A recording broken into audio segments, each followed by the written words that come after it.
It's time for Michigan Sports Talk Morning Show, broadcasting live all across the state of Michigan and Northwest Ohio. This is X's and Bros.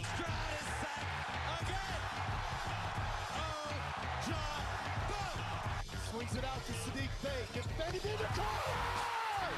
To Abdul-Rahman at midcourt. Extra pass. And it goes for the win! The three-pointer by Jordan Poole. Here's the give. Walker! Kenny Walker! Touchdown! Spotty! Goff's got it. Back. Looks. Throws. Ends up. Yes! Caught! Touchdown Detroit Lions! They did it! Amon-Ra St. Brown in the receiving end! Sends one to deep left center field. Back it goes, and that ball's out of here! A grand slam from Miguel Cabrera. He's got 2 goals. Larkin in on goal. Scores! His first career hat trick in his 7th season for Dylan Larkin. Here's your host, Anthony Bellino.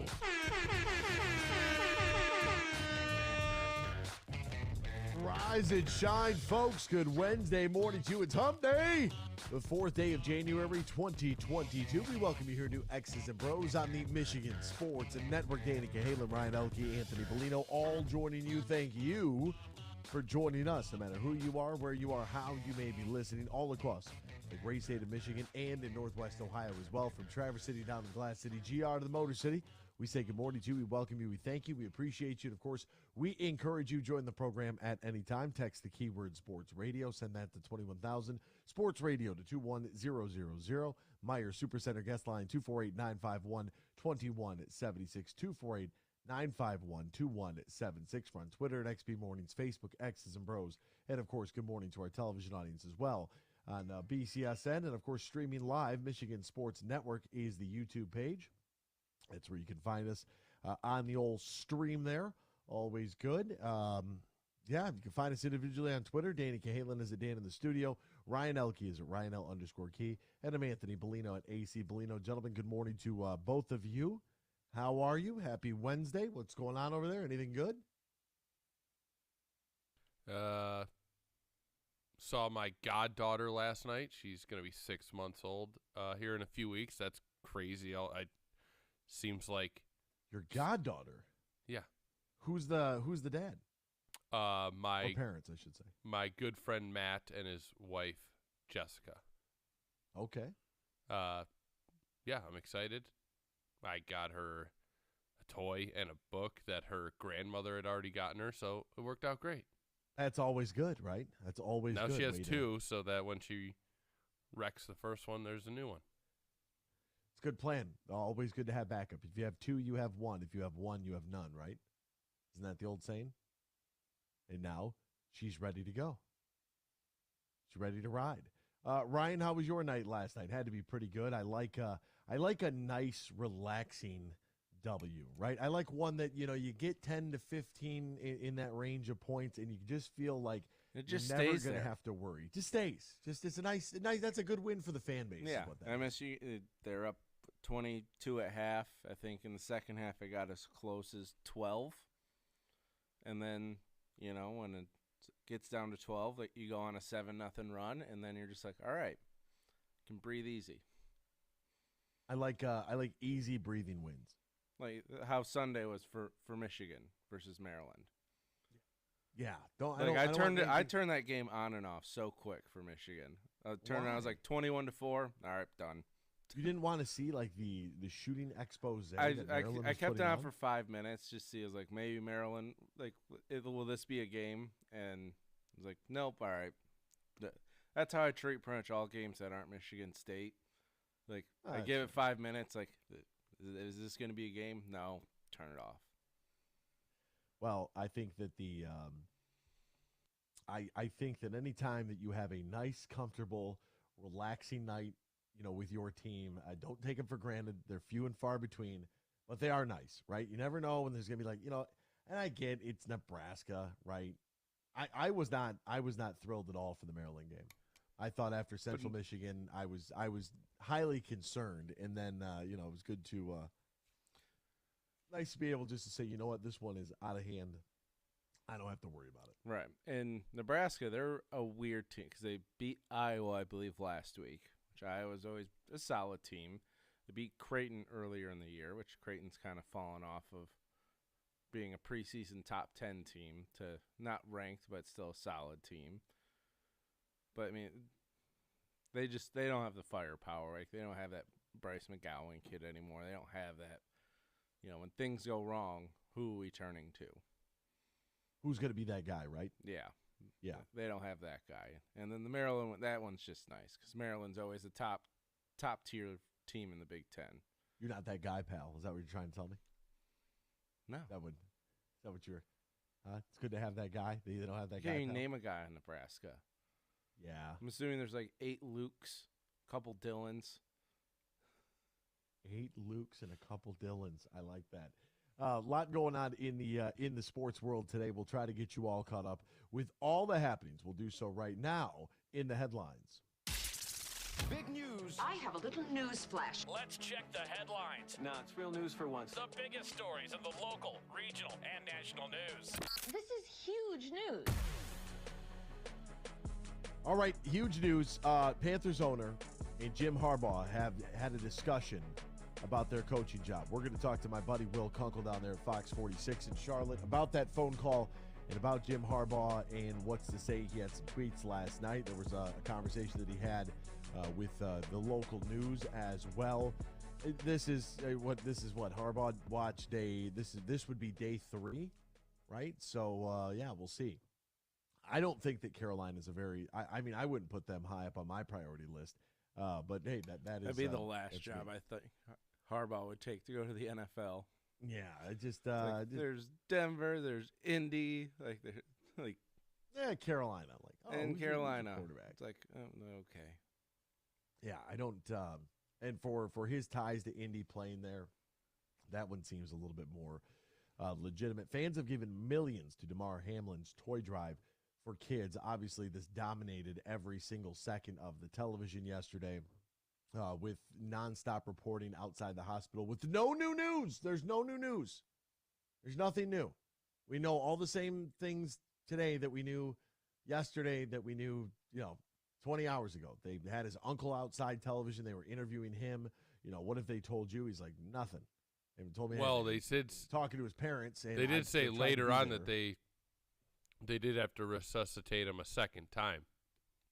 Resuscitate him a second time. And now they announced last night he has blood on his lungs, obviously from the heart attack. So does that happen during a heart attack?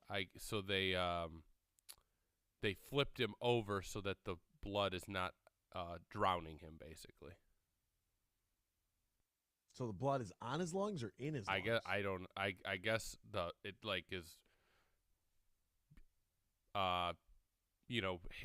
hinders your lung capacity in some way. Yeah, interesting. I guess at when all is said and done, maybe we'll get a full report. He's still in critical condition, still in the hospital, still waiting. Still don't know much. Suspended Bills-Bengals game will not resume this week, according to the NFL. Giannis Antetokounmpo had a career-high 55 points in the Milwaukee Bucks victory. Who they try to tell you? I'm trying to give you free money. Yeah, for I had DraftKings. Giannis over 33.5. Ooh, that's nice. Parlayed with Michigan State. MSU minus 6.5. So Degenerate. Look at you. Look at you go.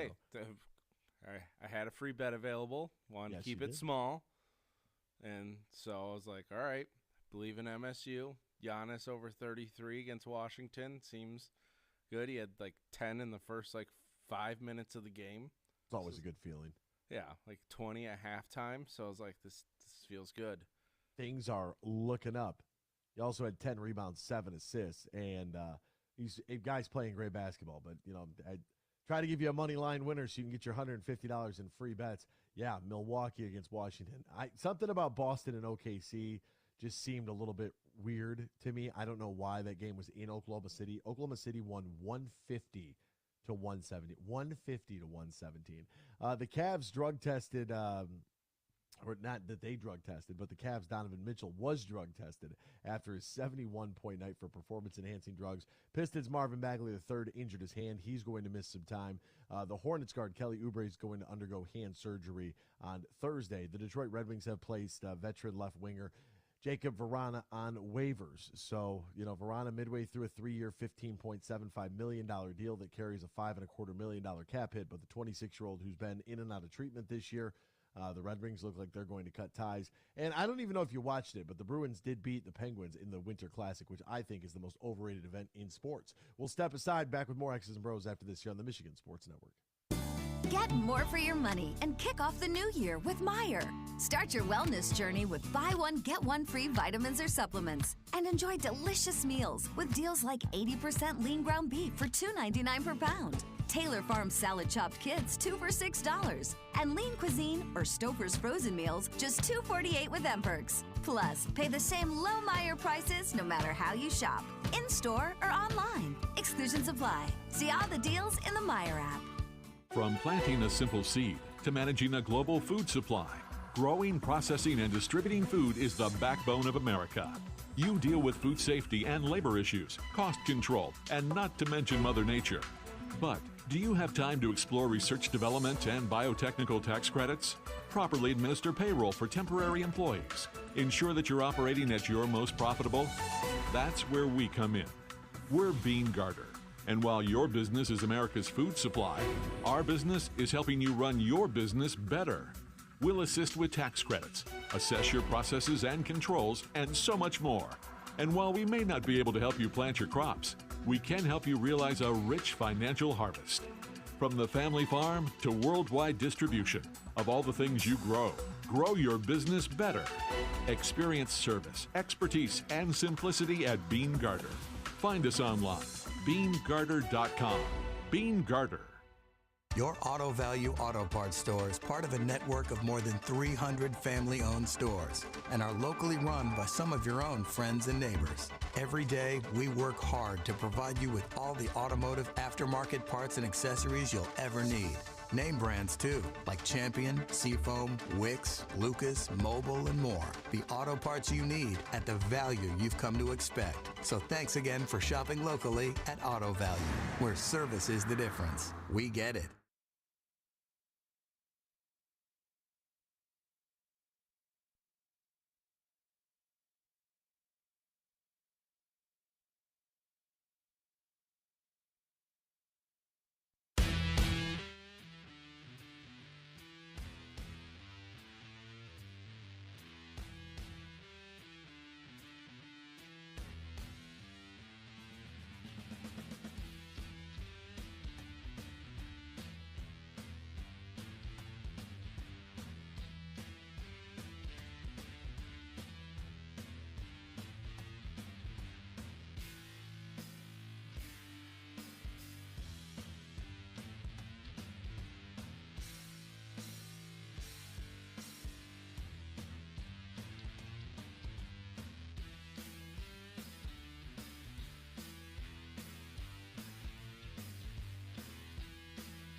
Share your thoughts all morning long on the Meyer Guest Line. Call 248-951-2176. That's 248-951-2176. Now, back to Danny, Ryan, and AB. Welcome back here to X's and Bros, Michigan Sports Network. Want to give you a little bit more context surrounding the headline with Jacob Vrana. So here's the deal. He practiced with the Red Wings before the club had assigned him to a conditioning stint in the AHL with Grand Rapids back on December 27th. That was meant to last just for 3 games. He had 0 points, 9 shots on goal. Then Red Wings coach Derek Lalonde said Monday afternoon that Vrana's AHL stint would be extended for 3 more games. But the Red Wings also needed to waive a player in order to activate Robbie Fabry off of injured reserve. Vrana was the choice, even though being exposed to waivers, he has the potential to be picked up by any other team. We'll see what happens, but stay tuned. I'm very intrigued by that. I don't know if because of his recent stint with the player assistance program, if that makes him less desirable for another team, but it would be something of interest. And shout out to my guys over at Manchester United, big 3-0 win yesterday that puts them in solid position at number 3 in the Premier League table, chasing Manchester City and Arsenal at the top. So that's good. That's a big time. Well, they're tied for 3rd right now in points with Newcastle United with a game in hand at Newcastle. So that's a big win. You know, we needed that. We collectively needed that because times have been a little grim there for my Manchester United. All right, a couple of games, one of which we didn't get to talk about too much yesterday, and then one that happened last night. First off, Michigan State, they beat Nebraska 74-56, and a very cruise control type of game for a Michigan State fan where you can turn it on and you can enjoy it. You basically get 50% shooting from the field. The other team doesn't shoot worth a lick from three-point line. You just love a nice, easy ball game to sit down and relax and have your team win. They're few and far between where you actually get to feel like this. And look, Tyson Walker was good. Was good last night. 9 of 15 from the floor, 21 points, 10 and 10 for Joey Hauser, although he didn't shoot it very well. You know, that's the kind of victory you don't take for granted, but that's the kind of victory you want to see over a Nebraska team that's just struggling to figure out exactly, you know, who they are. Nebraska's now 8-7 overall, 1-3 in conference play. Michigan State finds themselves 2-1 in the Big Ten, 10-4 overall. We've talked a lot about their non-conference schedule. So what those 4 losses, those 4 losses are better than, let's say, if you're going to compare them to what one of the games that Michigan lost to. And even those wins, right? Those 10 wins. I mean, it's better to beat teams that are quality opponents and conference opponents than beating teams like Purdue, Fort Wayne, or Ohio, or Jackson State, et cetera, et cetera. So a nice, easy, good win. Relaxing for the fan base. No worries. That's what we like. And we got 2 of those in back-to-back games. Sunday after the Lions at about 4:30, the Michigan Wolverines tipped off against Maryland, and they routed Maryland 81-46. 81-46. Maryland could not make a basket. I mean, it was 44-13 at halftime. They ended up shooting 5 of 25 from 3 and 26% overall from the field in their 48 points scored. Michigan, on the other hand, 81 points, 15 assists on 28 made buckets. You like to see that number get up a little bit. 13 turnovers. That number's got to come down. 3 from Hunter Dickinson, but the guy had 32 and 12. So after, asking some questions about exactly what's your deal? What are you doing at 7 feet tall? Having the game again that he did against Central Michigan, he comes out and goes 13 of 16 from the floor and 6 of 9 from 3. Outside of that, however, and Terrence Williams II going for 11, the Wolverines didn't have another score in double figures. Jed Howard was 1 for 7. Doug McDaniel was 3 for 8. Kobe Buffkin was 2 for 4. They got out and they ran a little bit more in transition, which was nice to see. Joey Baker finished with 7 points and 5 rebounds. That's like right in his wheelhouse. Like if they could get Joey Baker to average between 10 and 15 a game, I think they'd be in very, very good shape. But good to see the team try to get some transition buckets and move the ball up and down the floor. And finally, if you're going to go inside to Hunter Dickinson, that's going to be your bread and butter, then by all means, he's got to go crazy. And he's got to have a game like he did last night. A 32-point game in college is like a 50-point game in the NBA. But they're still not shooting it well at all from the long line. I mean, 27% in that game. As a team, they just have not been able to consistently shoot the ball from deep. And although I'd like to say that's the Hunter Dickinson, like that's a rare performance. It's just not something that they, I don't think it's not necessarily something that's you could be reliant upon. And for a team that shoots 35% from three and 45% from the field, those numbers are going to have to increase. It's going to come partially with shot selection, right? Good choices, me shots versus we shots. And you're going to have to get a bounce. Like, it's a make or miss league. It is what it is. When the ball drops in, everything looks easier. When you can't buy a bucket, everything gets harder. And that's Big Ten basketball. That's basketball as a whole at any level.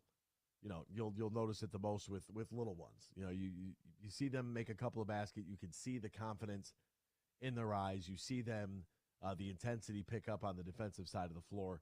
That's just the thing you can't have happen. You can't have your offense can never affect your effort on defense, regardless if you're playing well offensively or not. You got to give a same consistent effort, and Michigan's going to be right back at it tonight against Penn State before the big one on the road at the Breslin. So I think from a scheduling standpoint, I like this a little bit better. I like to see Michigan play early. I do, however, wish that they would play each other the last game of the regular season.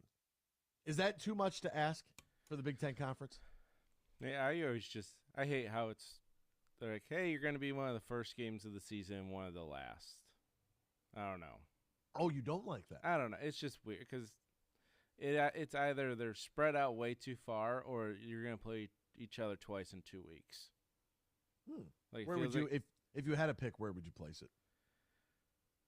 I don't know, I guess the further apart, kind of see which team, but I don't know. But like, all Big Ten scheduling is weird just because it's like, hey, you just played this team 2 weeks ago.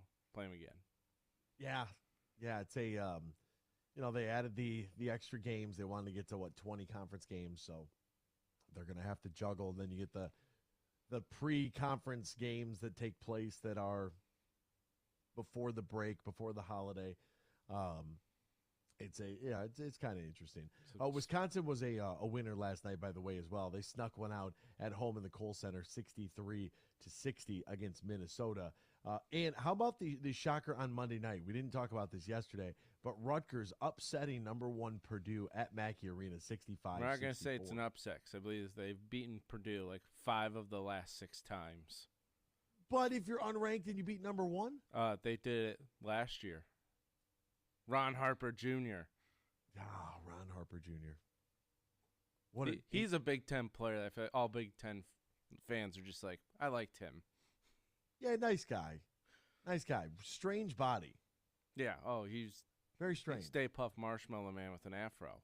Yeah, thick with a couple of C's, but not like fast, not tall, not short. Very just weird. But wasn't slow. Wasn't but not slow. fast. Yeah, sneaky quick. Ron Harper Jr. Not his dad. Definitely not his dad.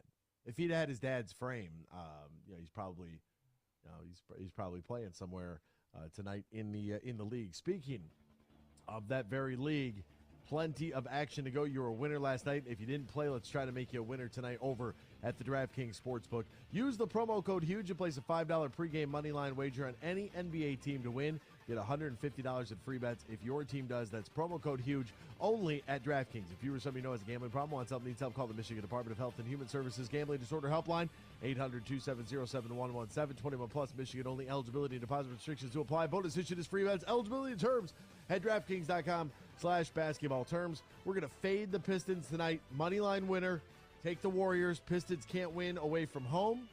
You got to go all the way to Golden State. Klay Thompson's turning up a little bit. I'm going to go with the Warriors at home over the Pistons tonight, 10 o'clock inside the Chase Center. We're back with more. Will Kunkel joins us next. X's and Bros, Michigan Sports Network. Hey, Michigan, let's go big. I'm Herman Moore, Lions All-Pro wide receiver, and I'm talking real big-time winning on the hottest slots and table games on one incredible app, Eagle Casino and Sports. Sign up now and get up to $1,500. That's right. We'll match your first 2 deposits for up to $1,500, plus 100 free spins. Eagle Casino and Sports. Made in Michigan, made for Michigan. Must be 21 or older and in Michigan to play. Get more for your money and kick off the new year with Meijer. Start your wellness journey with buy one, get one free vitamins or supplements. And enjoy delicious meals with deals like 80% lean ground beef for $2.99 per pound. Taylor Farm salad chopped kids, 2 for $6. And lean cuisine or Stouffer's frozen meals, just $2.48 with M-Perks. Plus, pay the same low Meijer prices no matter how you shop, in-store or online. Exclusions apply. See all the deals in the Meijer app. Huge here for the Michigan High School Athletic Association. You can stay up to date on the latest from Lansing 24/7 at MHSAA.com, at MHSAA on Twitter, and MHSAA on Facebook. The latest news, press releases, and stories connected to every high school in the state of Michigan, available for you 24/7 from the Michigan High School Athletic Association. Log on to MHSAA.com, at MHSAA on Twitter, and MHSAA on Facebook. And if you're looking for archive boys and girls high school sports, MHSAA.TV. That's MHSAA.TV. 24/7, everything you need to know about high school sports in Michigan. Log on to MHSAA.com.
back here to X's and Bros on the Michigan Sports Network. Danny Cahala, Ryan Elke, Anthony Bellino, all joining you. Joining us now from Charlotte, North Carolina, Fox 46. There you can find him on Twitter at Will Kunkel. Fox's name, Will Kunkel, friend of the show.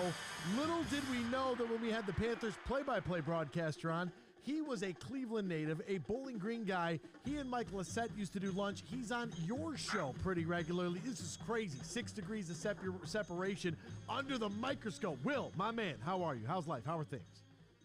Man, things are busy down here. We already are into this coaching search umbrella, if you will, and it's been a zoo, and it's not even really started yet. Yeah, it is an absolute zoo. And by the way, you're welcome for gifting you that win. We look totally unprepared to play. Worst game of the season with everything on the line. I still can't believe the Lions coughed that one up there in Charlotte to that team, but neither here nor there. You've been all over this story, Will. What are you hearing about Jim Harbaugh right now in regards to the organization that you cover, the Carolina Panthers? So Panthers owner David Tepper and Jim Harbaugh have spoke. It's been one conversation at this point.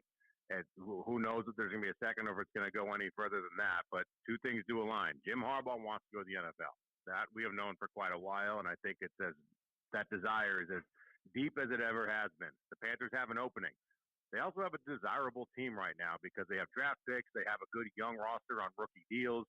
They were 1 win away, or 2 wins away in Week 17 from going to the playoffs and winning their division. It's an easy division. The Broncos division is much tougher with Herbert and Mahomes. So the Panthers' job is a desirable spot to be, but it's a matter if it's the right fit or not. But Jim wants out of Michigan. It doesn't mean it's going to happen. He definitely wants to be back in the NFL. Oh, hold on now, Will, before you start spewing all this propaganda from down there. And this is why I don't travel to North Carolina, folks. It's not safe down there. All right, first off, how do we know that Jim wants out of Michigan? He's made it clear. Like, we've talked to people. I've talked to other people that have talked to his people. It's clear that Jim wants an opportunity in the NFL. Again, it doesn't mean he's going to go. He has the ability to sit back, see what jobs open up, see what rosters he like, and if it's what he wants, then he'll take it if the job is offered. But he wants to try his hand at a Super Bowl one more time. And you can't knock him for that. I think that's the biggest. When we went through this last year, and he had that conversation where he flew out to Minneapolis and they went through the interview, and everybody who apparently the entire world was there throughout the interview process. Whatever Minnesota decided to do in whatever I guess the straw that broke the camel's back, they decided not to go with Jim Harbaugh. All of a sudden, everybody was eyewitness to this interview that he just failed. Oh, miserable, blah, blah, blah. Okay, well, 13-0, college football playoff, finish the season 13-1, lose to TCU. That one hurt really bad. When you look at, you mentioned desirable roster, right? I don't like the Denver fit just because that division, I'm not saying he's afraid of it. This doesn't seem like a very winnable division right now. I do, however, like the Indy job a little bit. I think that that's a little bit attractive. Carolina with some of your capital, which you alluded to, that makes that somewhat attractive, although quarterback is a giant question mark. And somebody called in this morning and said, what about the Cleveland, or yesterday morning said, what about the Cleveland Browns? I think quarterback in place, roster that's ready to compete, division sort of ripe for the taking. That would be interesting. Is that really, when you look at the nuts and bolts of this, what makes Carolina maybe the most desirable out of any of the jobs that we know that are available right now, or any job that may become available? I think so, because head coaches that are coming in, they want to have capital. They want to be able to kind of draft their guys and get their style in the building. And Jim Harbaugh, being a Bo Schembechler guy, loves 2 tight ends. He loves to run the ball. He loves strong defense. That's what the Carolina Panthers are built on. That's what they were when they were really good behind Luke Kuechly, Thomas Davis, that defense, and obviously Cam Newton on the offensive side. You're right. They got to figure out the quarterback spot, but they have the ability to do that. You look at the Broncos. They don't have any picks. They have Russell Wilson. He's on a monster deal, and it ties up their entire salary cap. So if you go there, they mortgage their future to not be good in the present. You go to the Colts, it's a better situation than the Broncos. But I think it's all about fit with Jim. Jim is a guy that wants to have control of that roster. That's what he wanted in San Francisco. He and Trent Baalke butted heads, so he ultimately decided to leave and head over to Michigan.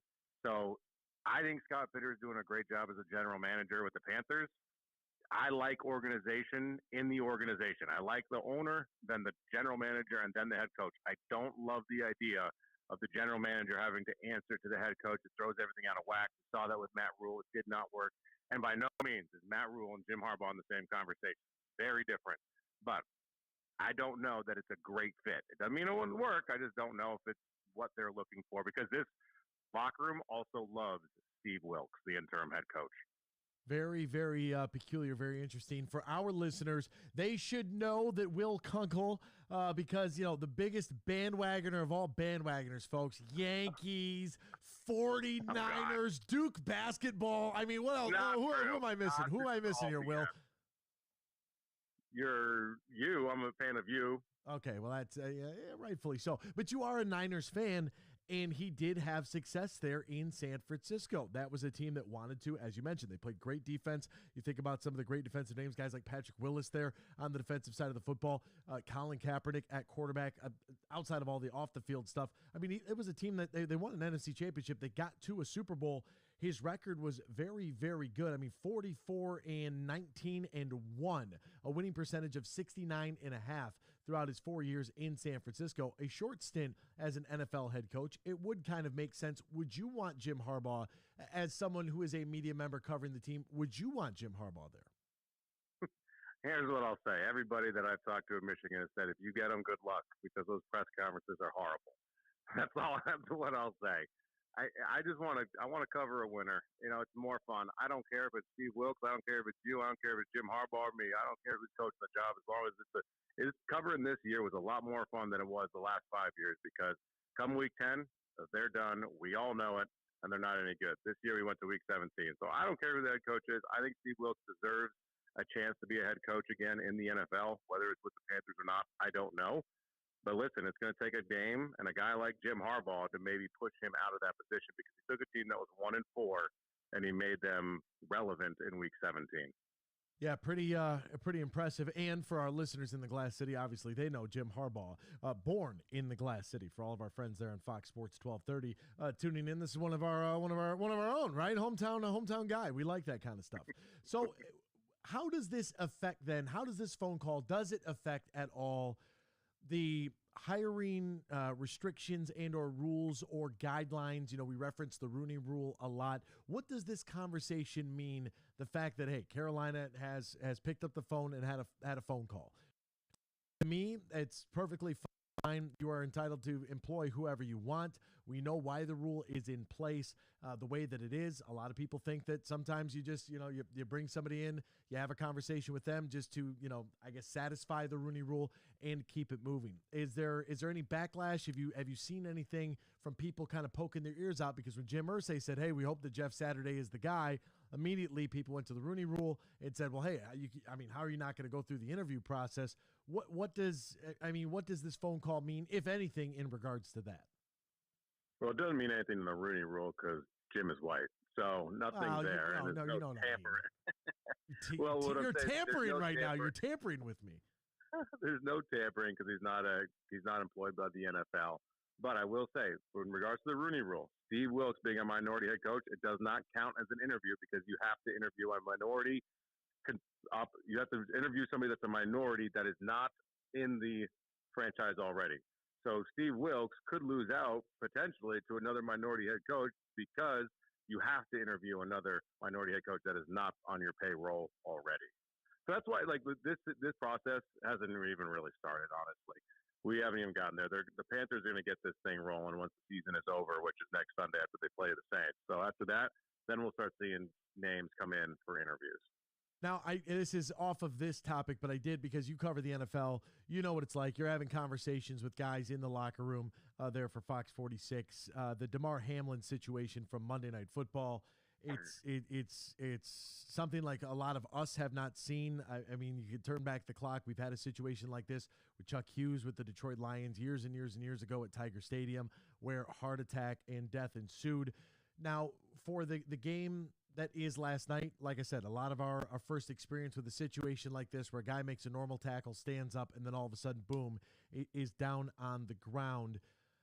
I don't know. I felt like a lot of people were really, really quick to jump all over the NFL and just say, hey, you guys got to cancel this immediately, where we're trying to figure out and digest what's happening in real time while there really isn't any information. I don't cast a shadow over Roger Goodell and the NFL. I don't throw a stone at them for taking a moment to try to digest what's happening and then figure out what the right course of action is. I don't either, and I think the people that are the ones that want to virtue signal and show the world how good they think they are. Like, listen, what's it matter if the NFL waits 10 minutes? What's it matter if they wait another 20 minutes? As long as they come to the right decision, it doesn't matter. There's a protocol when there's an injured player, they have to be carted off the field, that you have 5 minutes to warm up and the game will resume. So that protocol was implemented immediately. And once they realized this was not a torn ACL, this was not a head injury, I say that as if that's not serious. It is, but the point is, once they realized this was extremely serious and a life was potentially on the line, they altered those plans and got to the right decision. They're making this call at the headquarters. They're not making the call on the field in that circle where those compressions are being done. So you need to just stop. You need to relax and realize the right decision was made. And whether it took 10 more minutes or 20 more minutes, like, stop being that guy and just realize we got to the right spot and pray for DeMar, because that was terrifying last night. Yeah, a scary, scary situation. And I think that the other thing that I saw a lot last night, on Twitter, you work at television, I work at television. I thought, just, from a 30,000-foot view here, I thought they put Susie, Adam, and Booger on an island. It was like, hey, let's go away from the broadcast booth. Let's go to the studio. And it's like, okay, I understand that when you work at television, this is why you make your money, right? They don't pay you to read off the prompter. Most circus clowns can do that. But it's, how do you handle an adverse situation, or when something doesn't work, when technology fails, when there is some sort of event like this and you're forced to move on the fly? I thought the network did a bad job. I thought they did a disservice. Going back to the booth with Joe Buck, like, let's cut to NFL primetime and show some highlights. If you're watching the game, you know what's at stake, you know what's happening, you know it's serious. Why are we going back to the studio to ask three people that aren't there anything? Like, they don't have any answers. What are we doing? Well, the problem is no one had any answers. What do you think the alternative is? Because you got to keep everyone live, up to date. You don't know when something is going to come down to you. You have no idea because you don't even know what's happening. So you have Joe and Troy that can talk on this for about 10, 15 minutes before they start regurgitating anything and everything. So then you go back to studio and you have Susie just kind of play traffic cop there and have Adam talk about his angle. You have Booger talk about his angle. And then, unfortunately, again, in about 25 minutes, you start regurgitating and repeating yourself because you don't have anything. But you also don't know when anything is going to come. So I thought they did a great job. I don't know what the answer is. What do you do in a situation you've never been in and you may have just watched, a life-altering moment happen on the field like that? Yeah, no doubt. I was just, I felt bad for him. I mean, they were all trying to, they cut back to Joe Buck in the booth, and it's like, rough. I feel for them in that situation from the standpoint that they don't have answers. But like you said, that's why you get paid to be in that moment, because you can keep it on the rails, you can keep it respectful, you can keep it clean, you don't speculate, you don't go all hot take, you keep it, you keep it where it needs to be. Because there's a lot of people that wouldn't do that. It's like, it's a horrible it's like being a corner. You're out on an island. You're one-on-one. It's pissed to that. Like, they're on an island. You're right. But that's what they get paid to do, and I thought they did it well. I don't know what the alternative would have been, because you can't cut to different programming and act like it's not happening, because then everybody wants to know what's happening. Right, yeah, I wasn't for me, I was like, yo, if you got primetime queued up, throw the red bar at the bottom. Hey, we stepped away. This is what's taking place. Here's some highlights, and just, everybody take a deep breath, take a step back, buy us 10 minutes of real time, and figure it out from there. Speaking of figuring it out, the NFL has some figuring out to do. They announced yesterday in a statement, Roger Goodell informed the teams that the game would not be resumed this week after consulting with both franchises and the Players Association. The league, however, has not made a decision on resuming the game at a later date. Do you just toss this one up to a no contest? Do you rule it as a tie? What say you, Will Kunkel, if you were in the commissioner's chair? How do you handle this? Because we know that there is playoff seeding and implications here. And that game, it was important. It mattered a whole lot. And then all of a sudden, it didn't matter at all. Yeah, as of now, it sounds like the Bills and the Bengals are going to be playing their regular games of Week 18. So presumably, once they do that, they can finish this game a week later. Maybe you make an adjustment to the playoff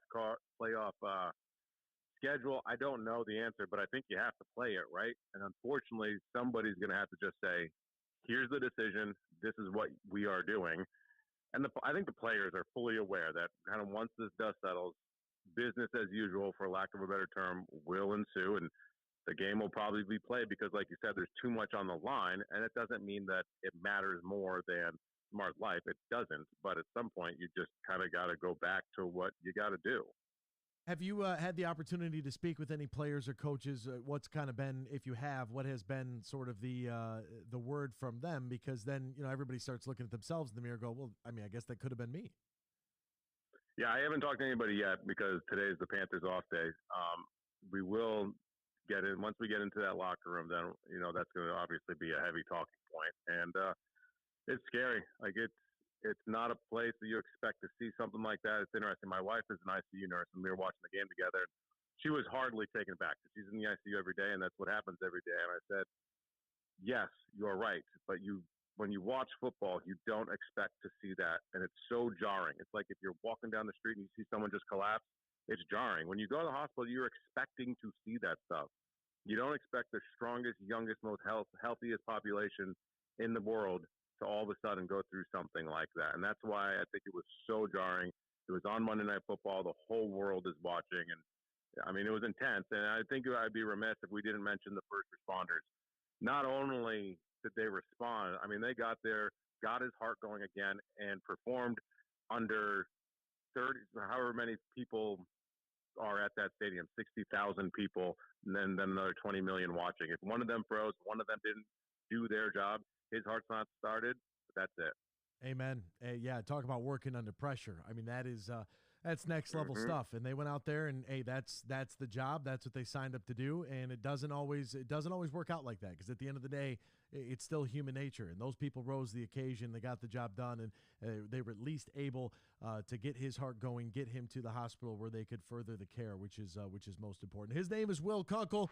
You can find him on Twitter and follow this propaganda machine of Jim Harbaugh to Carolina by just simply log on to the Twitterverse and throw Will a follow. You know that you want to. You can find him there at Will Kunkel Fox. Will, my friend, is always partner. Thank you so much for the time. We greatly appreciate it, my man. And I love you, bro.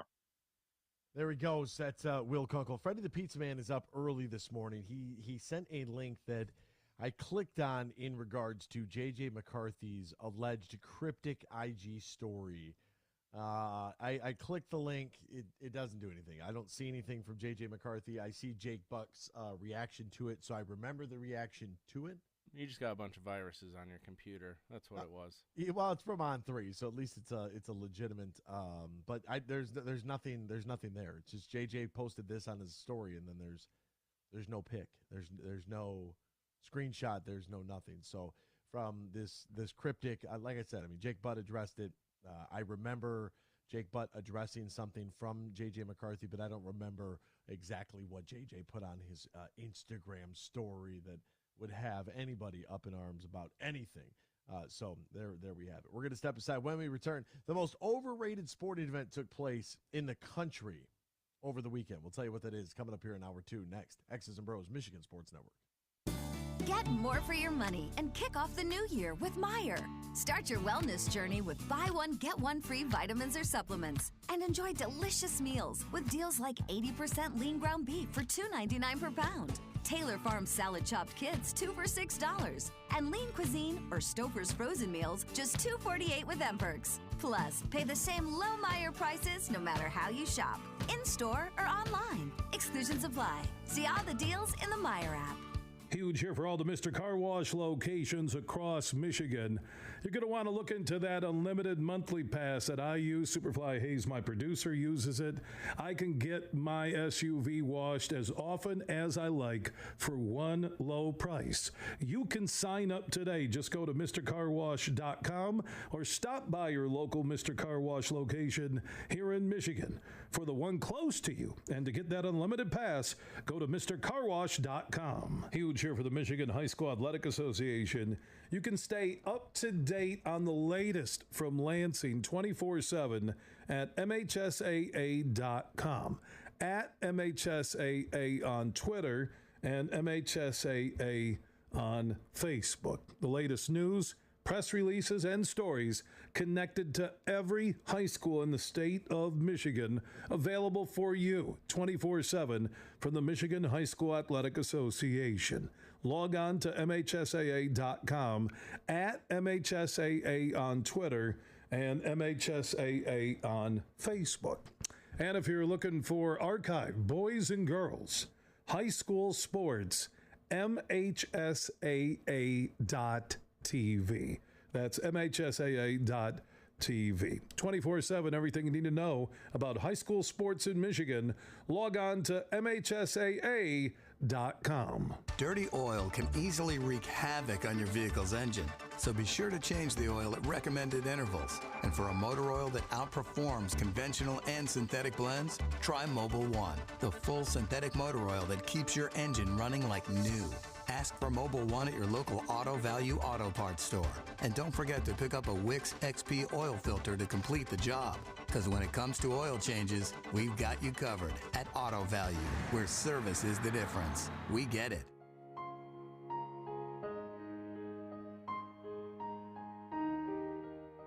If you or your family is touched by autism, learn more about Freddy's Foundation at #PopTheTap at FreddyThePizzaman.com. That's FREDI, thepizzaman.com, or email FreddyThePizzaman@gmail.com.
Good morning, everyone. It's time for Michigan Sports Talk Morning Show, broadcasting live all across the state of Michigan and Northwest Ohio. This is X's and Bros.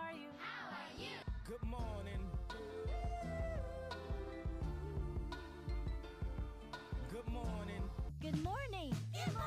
Good morning. Good morning. It's a good morning. Wake up to a brand new day. Hello. Good morning. Good morning, Vietnam! Here's your host, Anthony Bellino.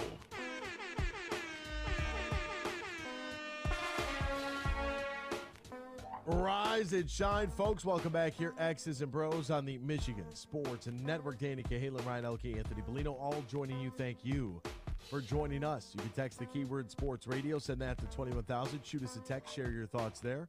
You can call us on the Meyer Supercenter guest line, 248-951-2176, 248-951-2176. We're on Twitter at XB Mornings, Facebook, X's and Bros. Good morning to our television audience on BCSN, and now streaming as well on YouTube at Michigan Sports Network. MichiganSportsNetwork.com is the website. xbmornings@gmail.com is our fan feedback email inbox. Danny Cahalan is at Dan in the studio. Ryan Elke is at RyanL_Key. And I'm Anthony Bellino at AC Bellino. Got a text here from Freddie. Said the great NFL. Stick it to Steve Wilks. The guy has been great there with them trading everyone. BS, in my opinion. I mean, they're trying to deal in order to revamp their franchise and rebuild their franchise. I don't think it matters who their head coach is. They need to acquire the draft capital necessary to reboot this thing. You know, they were just in a Super Bowl in 2015. Like, they're not that far removed from participating in the biggest game in the country. I don't think that has anything to do with Steve Wilks. I think it's more of the organization trying to figure out, okay, what can we get for a guy like a Christian McCaffrey? We got to start over. This isn't working. I don't think it has anything to do with who their head coach is. No matter who their head coach was this year, Steve Wilks or it could have been Ryan Elke, wouldn't have mattered. They were going to deal. They're going to try to, restructure their organization and try to get back to contending again for a division that is ripe for the taking. You know, if anybody can do it and turn it over quickly, that's a good division to do it in. You know, the NFC South, not what it used to be. New Orleans Saints minus Sean Payton and Drew Brees, not what they used to be. Tom Brady and the Buccaneers taking a step back.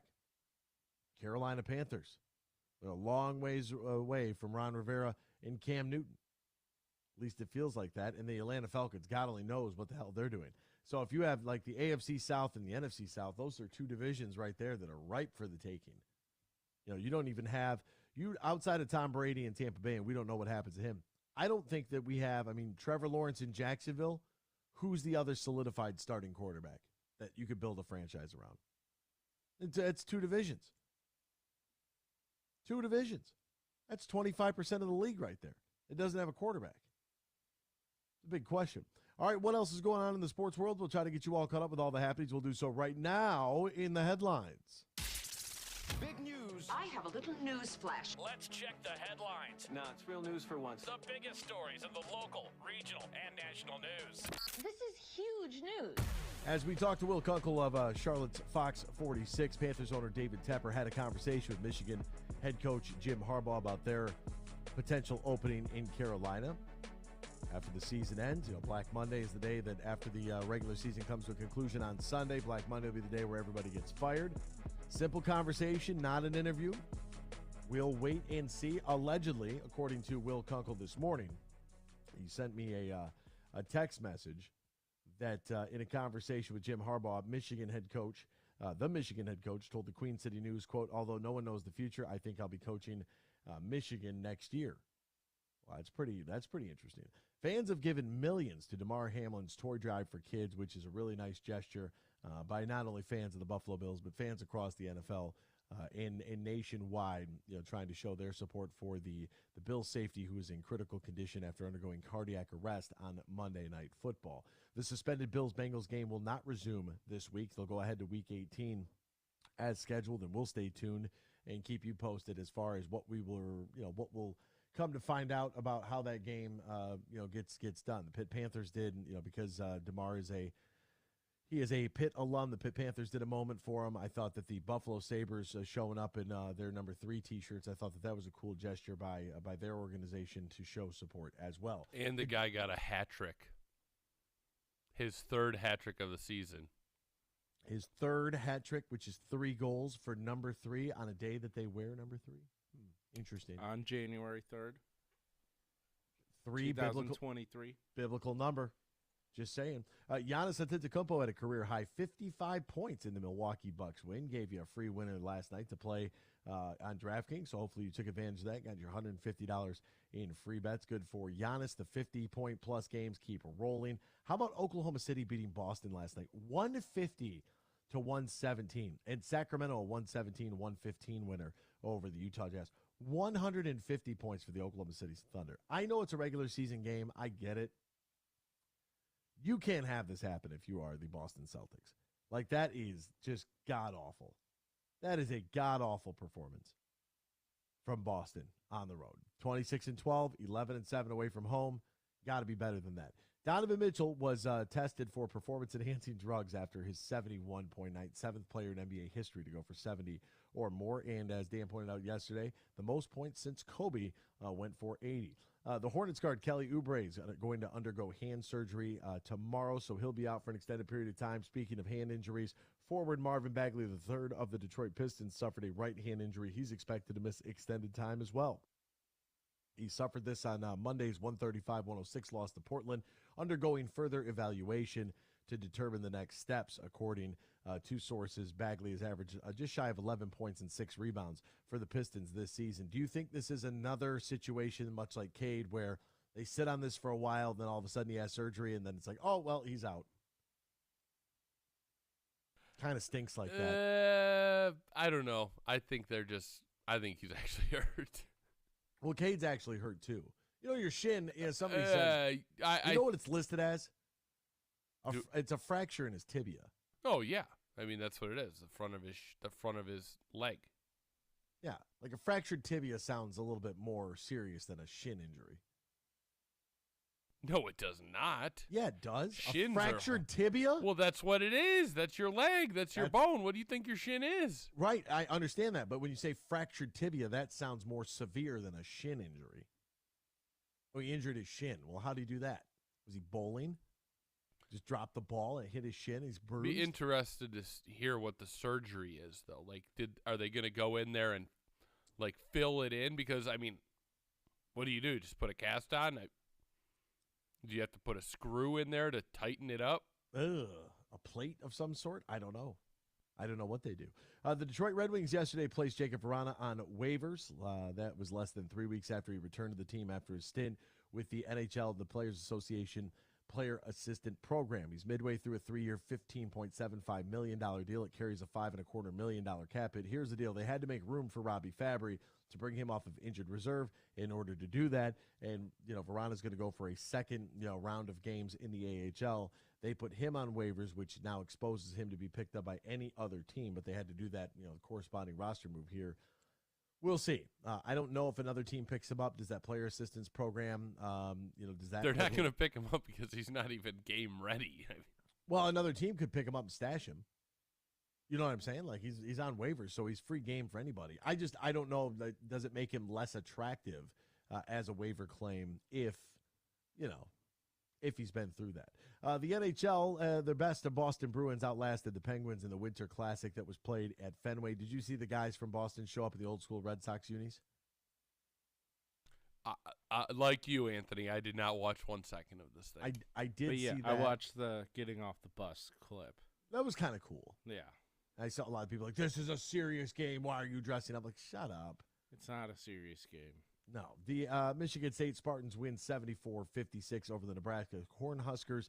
Sparty is now 10-4 on the year, 2-1 in conference play. Pistons will be in action tonight against the Golden State Warriors. That is a 10 o'clock tip-off late night over there on the West Coast. Michigan basketball, they are in action tonight. That'll be a little bit earlier, thank God, 7 o'clock tip-off.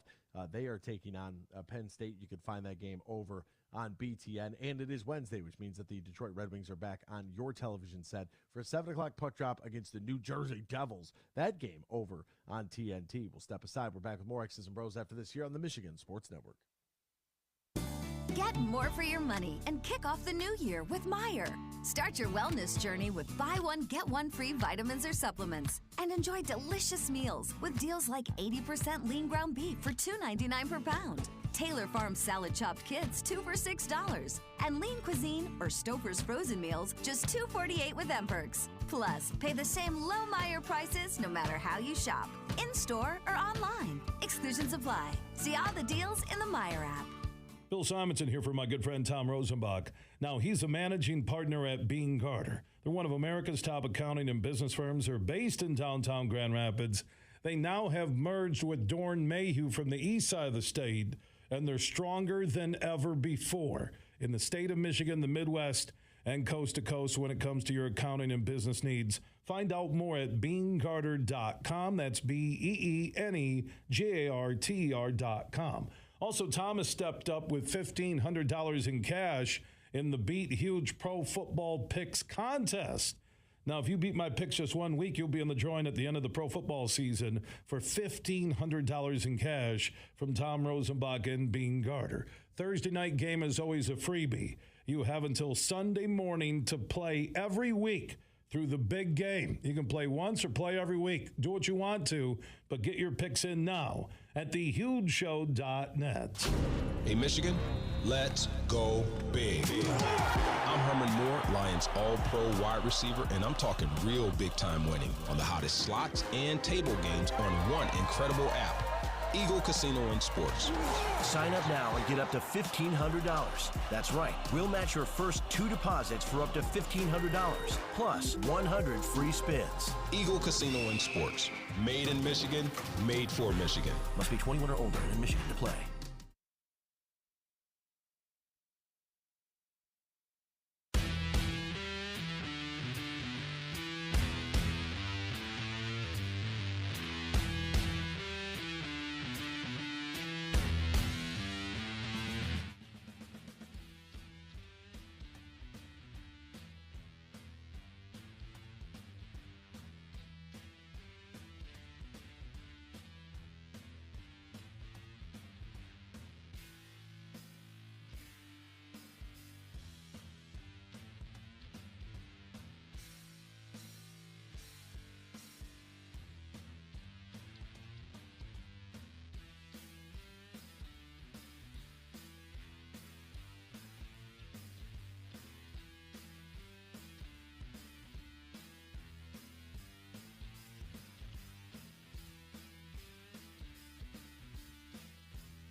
From Traverse City to the Glass City, GR to the Motor City, you're listening to X's and Bros on the Michigan Sports Network.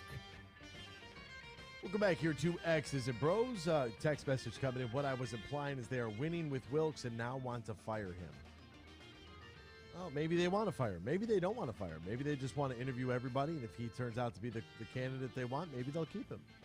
There's a lot that's going to be decided over the next week to no interviews 7 months are happening right now. Yeah, guy had a phone call. Probably a phone call like, hey, will you come down for an interview when the season's over? Would you be interested at all in an interview? Yeah. Could be as simple as that. We don't know. We weren't on the phone. Yeah, and Steve Wilkes will get an interview. There you go. And I'm sure some other candidates will as well because he's an interim head coach. Right? Is that his title? Yeah. Yeah. It feels like, Matt Rule's already moved on to the next thing, and we're still with an interim tag. It's kind of crazy how that timeline works out. All right, it's segment 2. It's hour 2, which means it's time for really tough trivia question here today. You guys ready for this? Bring it. Which Lions player has scored more touchdowns in their career for the Lions? Running back Barry Sanders or wide receiver Calvin Johnson?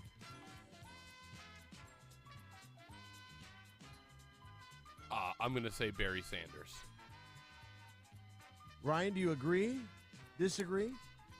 Care to rebuttal? Agree. Only because I'm thinking of the numbers. Barry had, 99 rushing touchdowns, over 100. I don't think Calvin got there. So, Barry. Correct answer is number 20. Barry Sanders, 109 touchdowns for Barry. Number 1 on the club's all-time list. Soon to be passed by Jamal Williams tomorrow. And Calvin Johnson at 84. And no, I'm just teasing about Jamal Williams. Maybe a little bit more on him later with Logan Lamrier, who will join us coming up at 8:35 this morning. But a little Detroit Lions trivia there for you. All right, so over the weekend, I don't know if you saw this taking place, but this is something that, and honestly, it can go. We're good. We've seen it. We've seen enough. And that is the Winter Classic. Now, we briefly touched on the fact the players got off the bus in Boston wearing the old school Red Sox jerseys. That's neat. Whatever. But they played the game out at Fenway. Have either of you been to an outdoor hockey game like this? I was at the Big Chill. Okay. Michigan State. As a fan or as were you working? No, as a fan. That was in high school, I think. Maybe just out of high school when that happened. Okay. So you are there as a fan, and where were your seats? Man, my buddy Matt I don't know how he got us these seats. We were literally 2 rows behind Chris Chelios. We were center ice, about 50. We had the best seats in the house. Like, the best seats for the angle of the crappiness of watching on a football field, watching a hockey game on a football field. Okay, all right, so you had really good seats because usually if you're down low, you can't see anything. Right. And if you're up high, you're so far away, it looks like ants. It was a cool novelty when it first took place. Like, let's go outside and play an NHL game. Okay, that's kind of fun. Be just like on the pond. Okay, the Lake Tahoe game, really beautiful backdrop. That's fun, whatever. Look, it looks awful on TV. It looks awful when you're there. It's gimmicky. It's played out. It can stop. The Winter Classic, next year is going to be Seattle and Las Vegas. They're going to play in Seattle, which means they're going to host that thing at Lumen Field, the home of the Seahawks. It's the same. It's the same everywhere you go now. Terrible sight lines, difficult to see, outdoors, lost its luster. Like, let's just be done with it. Why do we want to play this thing out? I've seen this happen not once but twice at the minor league level, and people always complain about the fact they can't see anything. You're basically there in the arena or in the stadium watching it on the video board. Well, yeah, like unless you have an upper deck seat, then you can kind of see, but still it's tough to see. And that they need to do it like, I don't make a stadium, some sort of like a miniature, just make a rink and then put stands around it. outside because you can't see anything when you're there. This isn't like the Field of Dreams game where do it there. Do it there, right out in the middle of a cornfield. Right, pond hockey, it's a cool idea. It's neat. That's fun. Whatever. I'm done with it. Like, when it first happens, it's great. Working those outdoor games is awful, especially when it's really cold. Like, there's nothing there that draws me to say, oh, wow, this is fantastic. The big chill, okay. The events that took place there, right, because you're not just going to put the ice out there for one game. You're going to have all kinds of games, right? When you put it on a baseball field, if you're sitting, let's say, behind the netting, behind home plate, you can't see anything. There's no point in even buying a ticket. You're better off watching at home or going to the bar across the street. Like, the rink has to be so far away so it can actually fit. The whole thing is just overplayed. And I'm not trying to be the fun governor here, right? I'm not going to tell you what to like, what not to like. I'm just telling you my opinion on the thing. I think it's a waste. Like, if they made it like, hey, the All-Star game every year will be our Winter Classic, great. It's already a novelty. Let's just double the novelty? Yeah. Let's just drench it in novelty. Because it's fondue? Right, because it's already hey, it's for the fans, it's for the sightlines, it's more about an experience than it is the game. If they did it that way every year, I think that would work out better. Because then it's like you already have like All-Star Week, like so that way you can get the use out of the rink for the entire week for All-Star game. You could. I think that's if they want to keep it up. I think the way to keep that, I think the All-Star game is the best way to do it. And they are going to keep on keeping this thing on as long as they sell. Well, they tickets. did this.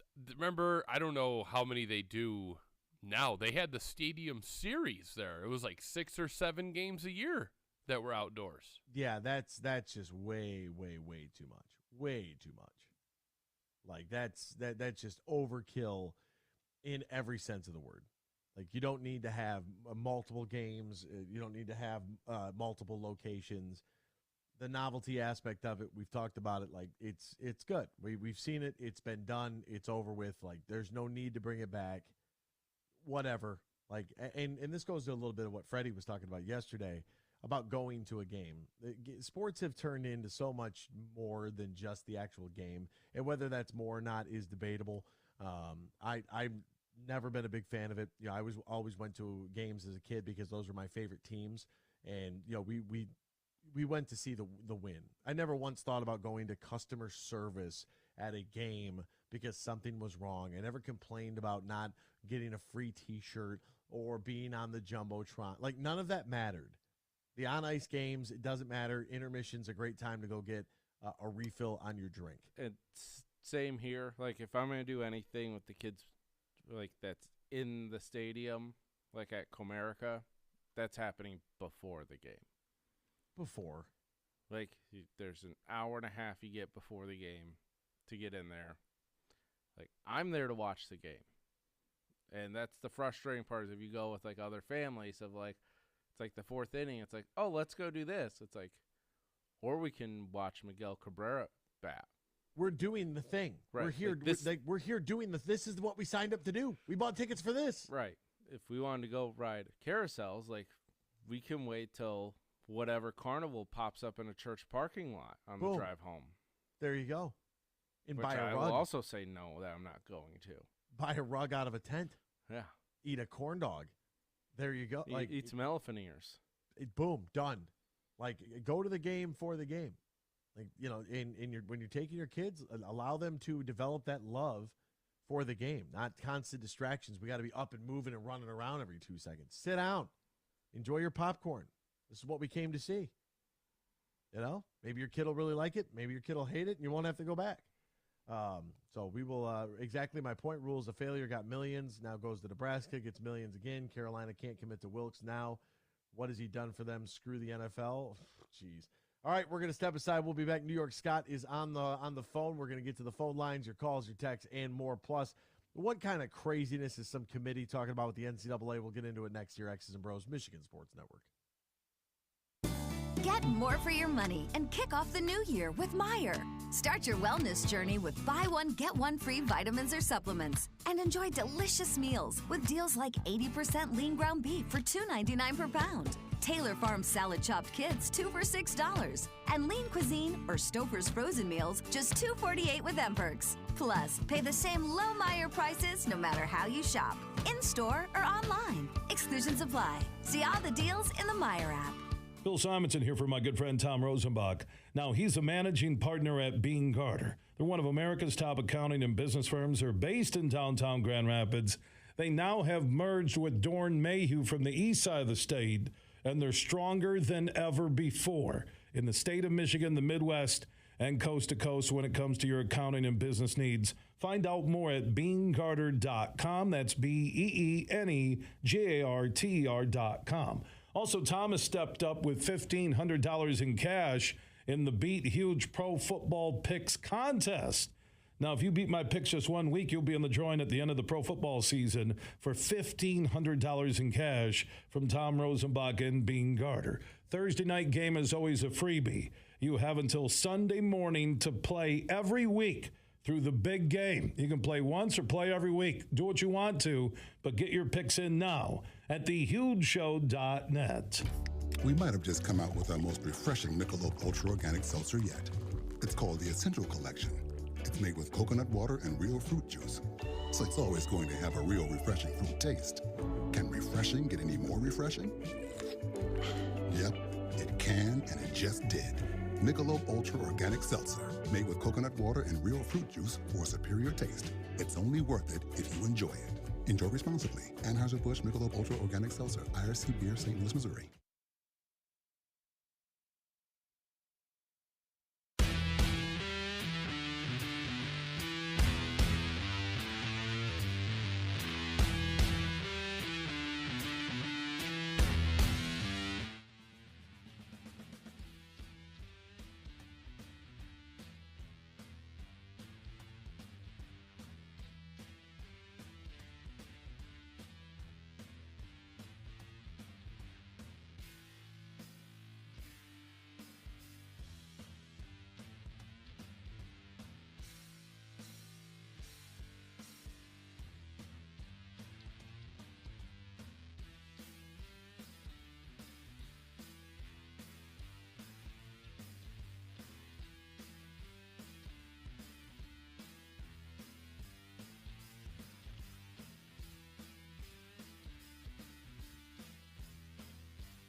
thoughts all morning long on the Meyer guest line. Call 248-951-2176. That's 248-951-2176.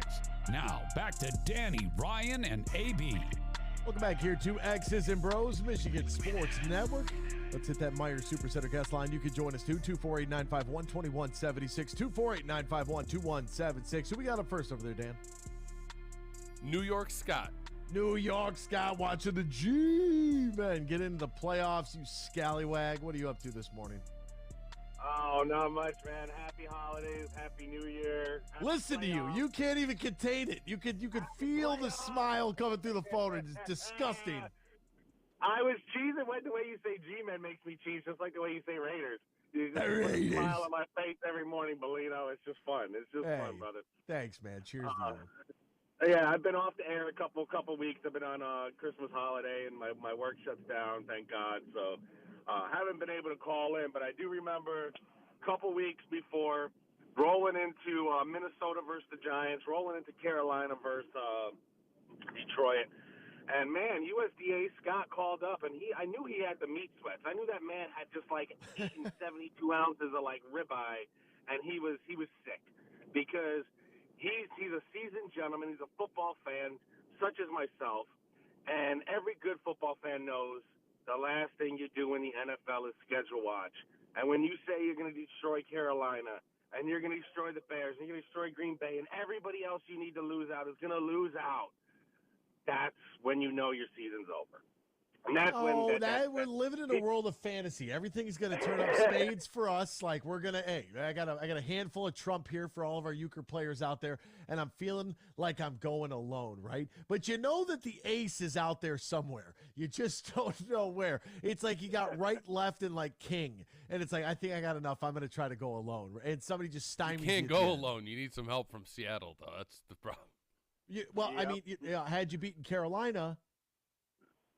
Had you taken care of business a little bit earlier in the season, some of them tight games. We would have not started 1-6. Yeah, had you not done that, could have started 2-5. It felt better. Had my aunt been born with balls, she'd be my uncle, but she isn't, so she ain't. You know what I mean? Yeah.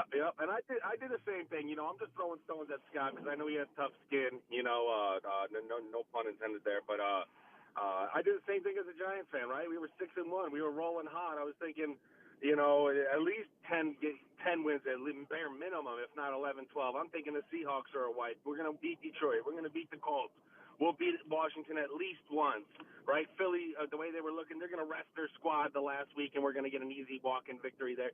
I was schedule watching when we were 6-1. Trust me, I was doing the same thing. And then guess what? You drop 4 games in a row, and you're like, oh, my God, are we going to make the playoffs? The sky is falling. It's the same damn thing. I do wish – I was watching that. I'm so upset at Detroit fans, right? Because I'm watching the Minnesota Giants game and the Carolina games playing at the same time. I'm at Uccello's down here on 84th and what the heck is this? 37 by Caledonia. And, me and the Lions fans, we're getting along great. Oh, yeah, we hate Minnesota. Go Lions, crush Carolina. I'd love to see the Lions in the playoffs this year. And we're rooting for each other. Until about halftime, when there's about 250 rushing yards put up on the Lions, and their only hope is that the Giants start losing games. Now they're looking at me like, you're my worst enemy in the world. Every time Minnesota scores a point, they're cheering like they're winning a Super Bowl. I'm like, what is going on here, guys? Can you just take care of your own business and stop worrying about my business? No, it was like, man. Turned on me in a second, Bellino. I can't believe they didn't throw you out of there. Get him out of here. Like, you got 2 guys going for 120 yards on you on the ground. Disgusting. Mm-hmm. Disgusting. Yeah, so anyways, in all seriousness, I do hope they take care of business. Last thing I want to see is Green Bay in the damn playoffs. I came from Washington State for a decade. The last thing I want to do is hear about the Seahawks in the playoffs when they get rid of Russell Wilson. Get those 2 bums out of there. Let's get a new team. Let's get fresh blood. Let's get the Giants. Let's get the Lions in the playoffs. Let's make some noise. Let's make a run. Let's see them in the championship game. How crazy would that be? Giants versus the Lions in the championship game? Man, my mind's blown just thinking about it. But yeah, the odds of that happening very, very slim. Also, 1%. all I ever wanted in my life, and this is impossible. This is a lottery ticket. This is like trying to hit a 48-leg parlay right here. Give me the Lions-Browns Super Bowl. That's all I Browns. want. Browns. I hate the Browns. Yeah, just because I mean they're along with us. They've been in the hamster wheel of suck for a while, and I got a soft spot for them because we're like distant relatives across Lake Erie. That would be awesome. It'd be the first ever Super Bowl that would have 2 trophies. They would get the actual Lombardi and the Edmund Fitzgerald. I think it would be awesome. You know, I was a Brown supporter just like the Lions because of the same reason until I lost all respect for signing Deshaun Watson. Any organization that's going to pick that bum off lost all respect for me. I hope they never win anything ever. And if he goes out with a broken leg next season, I won't lose a tear about it. So, but I mean, that's just a personal thing on a predator and a sex offender that nobody seems to care about because the guy can throw a football. But I mean, welcome to the NFL. Yeah, welcome to the NFL, right? Joe Mixon's out there playing every week, Scott. Can still run a team, right? It's like we don't care about the Kraft family. Okay, whatever, we'll deal with that in Florida. And then Deshaun Watson swept under the rug, but God forbid, Plexico Burr shoots himself with a gun. He's suspended the rest of his life. Welcome to the NFL, boys. I love you. Good morning. Welcome back. Happy New Year. Let's go. Playoff time. There he goes, New York Scott rooting hard for the G-Man. Let's get over to Freddie, the pizza man, who is on hold right now. Freddie, good morning to you. Scott, shove it. That's all I got to say. Shove it. I'm gonna give Anthony a Lions trivia question right now for next year. Scott, who is the Lions' lone win in the playoffs in 2023? The answer is the New York Giants. Well, I thought we were winning the Super Bowl this year, Freddie. What happened? Well, I don't know. The Lions, let's get a playoff win. Let me temper it back a little bit. Let's get a playoff win. Let's get into the playoffs. How about that? Let's just get in. Let's get in, and then once we get in, then anything can happen.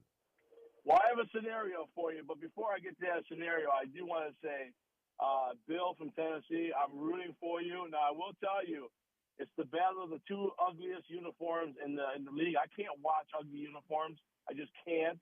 But I'm rooting for Tennessee because Jacksonville just has the worst. Even though I like to see Jacksonville win because they're a new up-and-coming team, and I told you at the beginning of the year they were going to the playoffs. But did you say that? Tennessee. Yes, I did. Yes, I did. Are you sure? Well, it's probably because they fired that coach. That's probably they got a new head coach in there that knows a professional game. That's probably what it was. Yeah, that guy won a Super Bowl. How come the Lions didn't hire him after? Once they got rid of your Lord and Savior Urban Meyer. Yeah. Okay. Well, why didn't the Lions hire Doug Peterson? Anyways, because we hired Dan Campbell. We got the Danimal. What do you mean? Come on. I know, but Doug Peterson won a Super Bowl. But anyways, it doesn't. So did Nick Foles. Anyways, Bill, I'm rooting for you. And Anthony, I found out yesterday we have I always shoot it to you straight. You know that, right? So I find out we have a mutual friend again. So who's that? Guy comes in from Soulful Foods. Give him a shout out. Toledo. Oh, Toby. Yeah. So I'm asking these guys. Now this is how the conversation started. I said, "You guys are from Toledo, right?" And I said, "Man, I was rooting hard for Ohio State." I said, "I was rooting. I wanted to see them win so bad." And he goes, him and their salesman, my salesman says, "No, we're Michigan fans." I go, "What? You guys are from Toledo? You're Michigan fans? Are you guys crazy?" Do you know where Jim Harbaugh was born? Yeah, I know he was born there. I know. I used to watch him play football in Michigan Stadium there. Did you know that Toledo was once a part of the state of Michigan? That I did not know. That I did not know. Was it surrounded in glass? Was it? No, that didn't come around till like Libby Glass later on. That's how they got the Glass City name. Started manufacturing all the glass. But yeah, it was the battle for. There was a battle for Toledo. I don't think a shot was fired, but there was allegedly a battle for Toledo, and Toledo got sent to Ohio. So he told me you guys went to college together. So I kind of got a chuckle. I saw because I was pumping up before I even got there. I said, "Well, if you guys are big Michigan fans, I go, you should listen to my boy at X's and Br0's. He's out of Toledo." And he says, "Is it Anthony Bellino?" I go, "Yeah."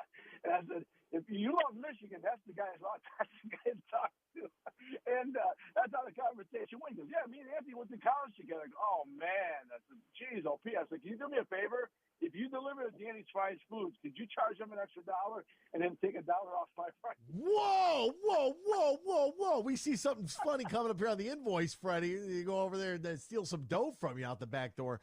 Or something like what's great is Toby used to date a friend of mine who was Yeah, she was well, is not was. She's Ukrainian, and I mean just a quintessential, former Soviet Union tennis player. Like that was her. Like a half gallon of vodka the night before, carton of smokes, couldn't stop her, won every match, just absolute machine. Yeah, Doby's a great guy. He ironically, he's just talking to him yesterday. That's how the conversation went. I told him I was rooting for Ohio State, and he comes to his birthday. He's got the same birthday as my youngest daughter, so it was kind of neat. Toby's a really good guy. So Toby Rue, anyway, I believe his brother's name is Rue, and his sister's name is Heidi. And I can't believe you were rooting for Ohio State. What's wrong with you? Well, it was hard for me because I'm a big Bennett fan. Why am I forgetting his first name? I'm a big Bennett fan. I like him, man. The kid's special, man. Stetson Bennett like from Georgia? Yeah, I'd like to see him come here and be our backup for the next 10, 12 years. I like him, man. I Now really that like him. I could get on board with because he's already 45. The maturation process has already happened. If they picked up Stetson Bennett in one of the later rounds, that would be I would be good with that. Yeah, I would too. But anyways, here's my scenario with the Lions. Okay, Now let's say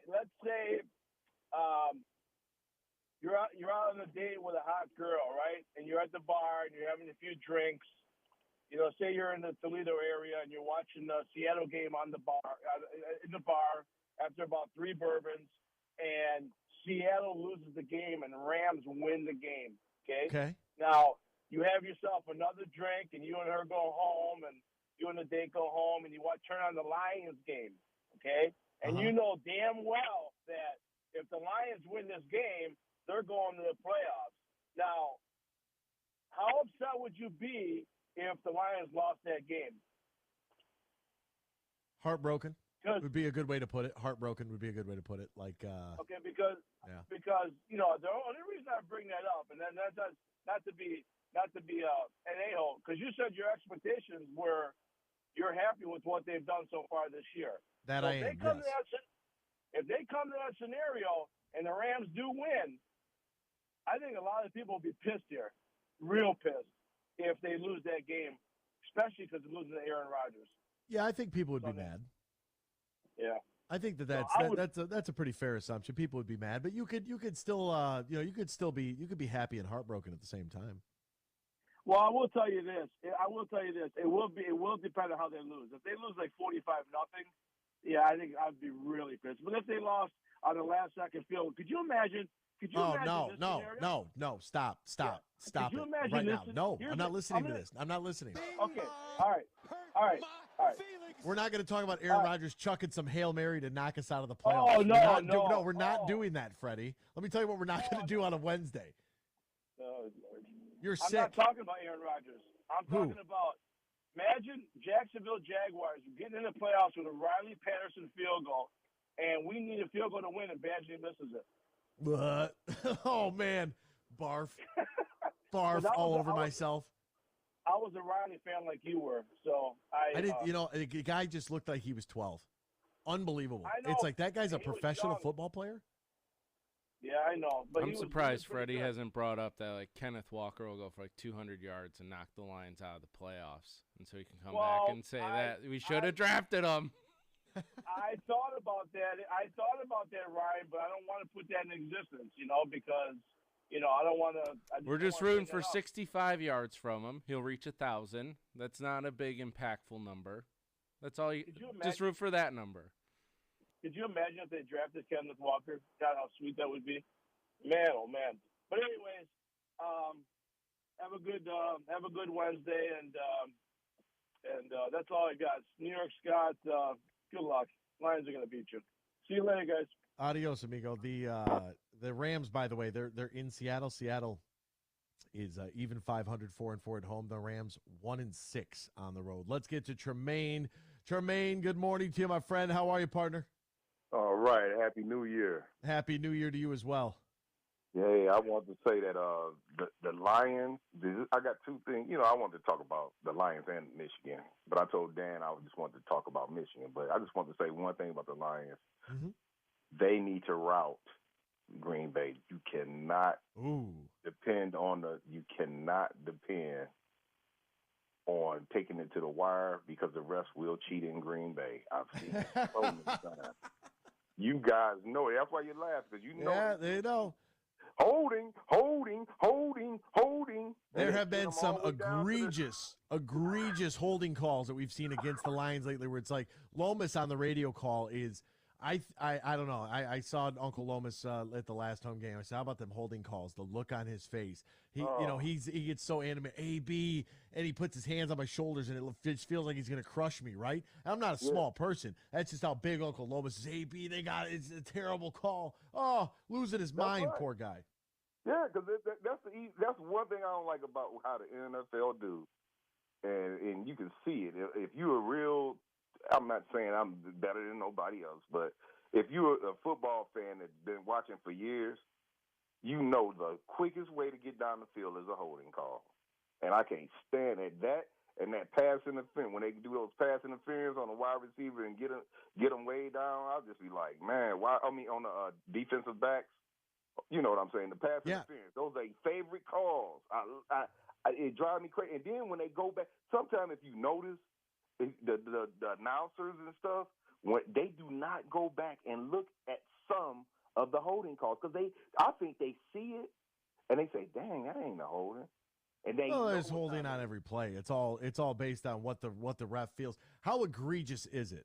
That's the question. Like how bad is the holding? Like, we got somebody like who's about to get to the quarterback and his shoulder pads are getting ripped off because the offensive lineman's behind him. Like, then I'm okay. But a couple of those holding calls, what game was it where we were getting down?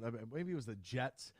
Maybe it was the Jets game where they were calling us, and I'm like, dude, you got to just tuck your whistle here. This is ridiculous. Yeah, at the end of the games, when it's close to the end, they got to do that on that. But I see the Lions getting held a lot. They get held. I be watching some things, especially with the running quarterbacks, and I just be watching, and especially Aiden Hutchinson. He gets held a lot. Every play. He don't because he's so fast and elusive, and the guys just got to stop him. You right. But here's another thing about Michigan. It is something else. Now, about Michigan. One thing about Michigan, I'm starting to see something. It seems like when they go to these bowl games, they be in vacation mode. It's like they get out of Michigan and get out the cold weather and go to these warm weather. I wonder, do they be sitting by the pool and, the big superstar? Because you got the Michigan brand, you got the big name coach, Do you think that the Wolverines are going to these bowl games on vacation, hanging out like some of those I think LSU players are? Got to look that story up, Tremaine. Hey, I got to go because I got to tell everybody about DraftKings, but I appreciate the call. Thank you, man. Love you. Don't be a stranger. Come back soon. We can stay longer. DraftKings Sportsbook, an official sports betting partner of the association. Use the promo code HUGE right now and place a $5 pregame moneyline wager on any NBA team to win. Get $150 in free bets if they do. Promo code HUGE only at DraftKings. Take the Warriors tonight. If you or somebody you know has a gambling problem, wants help, needs help, call the Michigan Department of Health and Human Services Gambling Disorder Helpline at 800-270-7117. 21 plus Michigan only. Eligibility, deposit restrictions to apply. Bonus issued is free bets. Eligibility terms at DraftKings.com/basketball terms. Hour 3 is next. X's and Bros, Michigan Sports Network. It's time to go in the huddle. 1, 2, 3, top right. It's a new day to celebrate and be free. It's a new day full of action and excitement because it's a new day for winning only at Soaring Eagle Casino and Resort. It's a new day. Visit SoaringEagleCasino.com. The second-ranked Michigan Wolverines fell in the college football playoff semifinal in Glendale, Arizona to Fiesta Bowl to number 3 TCU 51-45. In the ultimate Murphy's Law football game, whatever could have went wrong for the Maize and Blue did. Sophomore quarterback J.J. McCarthy threw not one but 2 pick sixes. Michigan fumbled inside the TCU 1-yard line. The defense decided tackling for 4 quarters was optional, and the nation's best offensive line looked like a turnstile against the Fighting Frogs 3-3-5 defense. However, it isn't all doom and gloom for the Maize and Blue. They finished the year 13-1 with the Big Ten Conference Championship and a second straight berth to the college football playoff, as we may be seeing a former ceiling become a floor in a new standard set in Ann Arbor. The biggest question now facing the program this offseason is the head coach, Jim Harbaugh, and the NFL coaching carousel and circus that has already begun. Dirty oil can easily wreak havoc on your vehicle's engine, so be sure to change the oil at recommended intervals. And for a motor oil that outperforms conventional and synthetic blends, try Mobil 1, the full synthetic motor oil that keeps your engine running like new. Ask for Mobile One at your local Auto Value Auto Parts store. And don't forget to pick up a Wix XP oil filter to complete the job. Because when it comes to oil changes, we've got you covered at Auto Value, where service is the difference. We get it. We played for the thrill, that rush you feel with the game on the line. I'm Herman Moore, Lions All-Pro wide receiver. Now, with Eagle Casino and Sports, the new sportsbook app from Soaring Eagle, anywhere I'm at, I'm still in the game. Sign up now and get up to $1,000. That's right, up to $1,000 for a risk-free bet on your next favorite underdog, parlay, or prop. Eagle Casino and Sports. Made in Michigan, made for Michigan. Must be 21 or older and in Michigan to play. Bill Simonson here for my good friend Tom Rosenbach. Now, he's a managing partner at Bean Carter. They're one of America's top accounting and business firms. They're based in downtown Grand Rapids. They now have merged with Dorn Mayhew from the east side of the state, and they're stronger than ever before in the state of Michigan, the Midwest, and coast to coast when it comes to your accounting and business needs. Find out more at beancarter.com. That's BEENEGARTR.com. Also, Tom has stepped up with $1,500 in cash in the Beat Huge Pro Football Picks contest. Now, if you beat my picks just 1 week, you'll be in the drawing at the end of the pro football season for $1,500 in cash from Tom Rosenbach and Bean Carter. Thursday night game is always a freebie. You have until Sunday morning to play every week through the big game. You can play once or play every week. Do what you want to, but get your picks in now at thehugeshow.net.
It's time for Michigan Sports Talk Morning Show, broadcasting live all across the state of Michigan and Northwest Ohio. This is X's and Bros.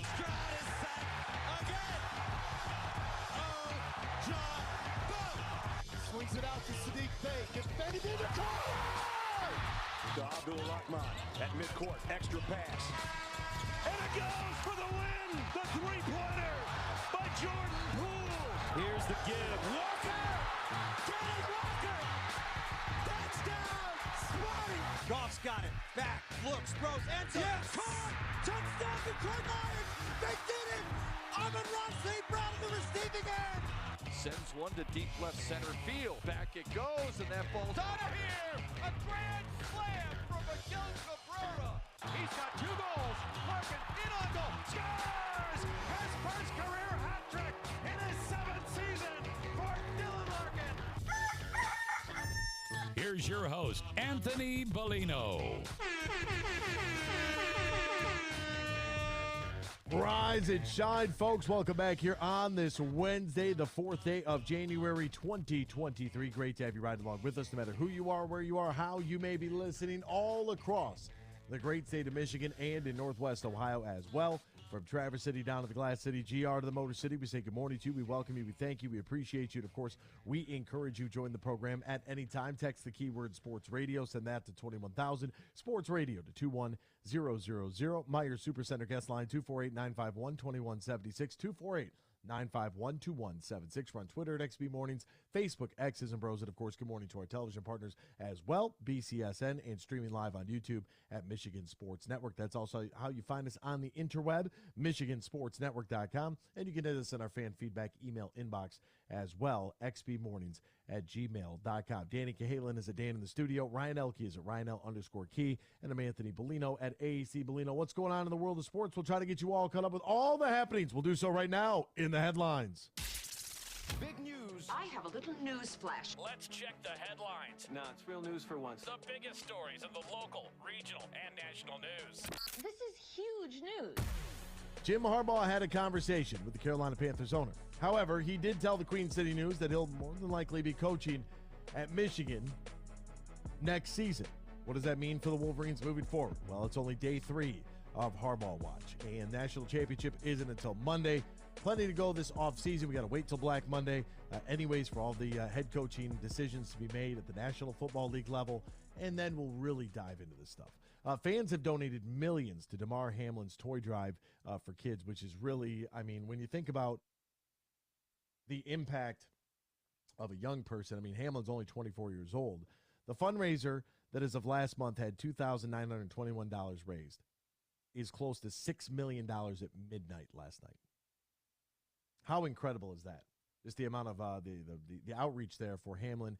There was a candlelight vigil held outside of the hospital. His oxygen levels have allegedly improved, but that's about all we know right now. No changes have been made to the Week 18 schedule. The commission informed the Bills and the Bengals the game will not be resumed this week, and no decision has been made to resume the game at a later date. I think they're all just kind of waiting to see what happens this weekend, and if the games this weekend can finalize the seeding, then they can write that up as a no contest or just call it a tie and not have to worry about trying to make it up or replay it, because I don't know when you would do that.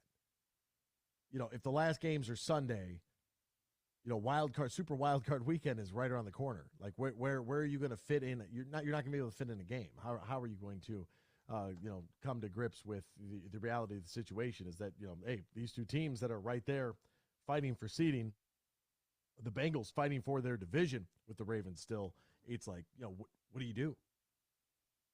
What's fair? I mean, Bengals had the lead in the football game 7-3 when it came to a stop. So what do we do? Do you try, do you move the whole NFL schedule back? You can't, right?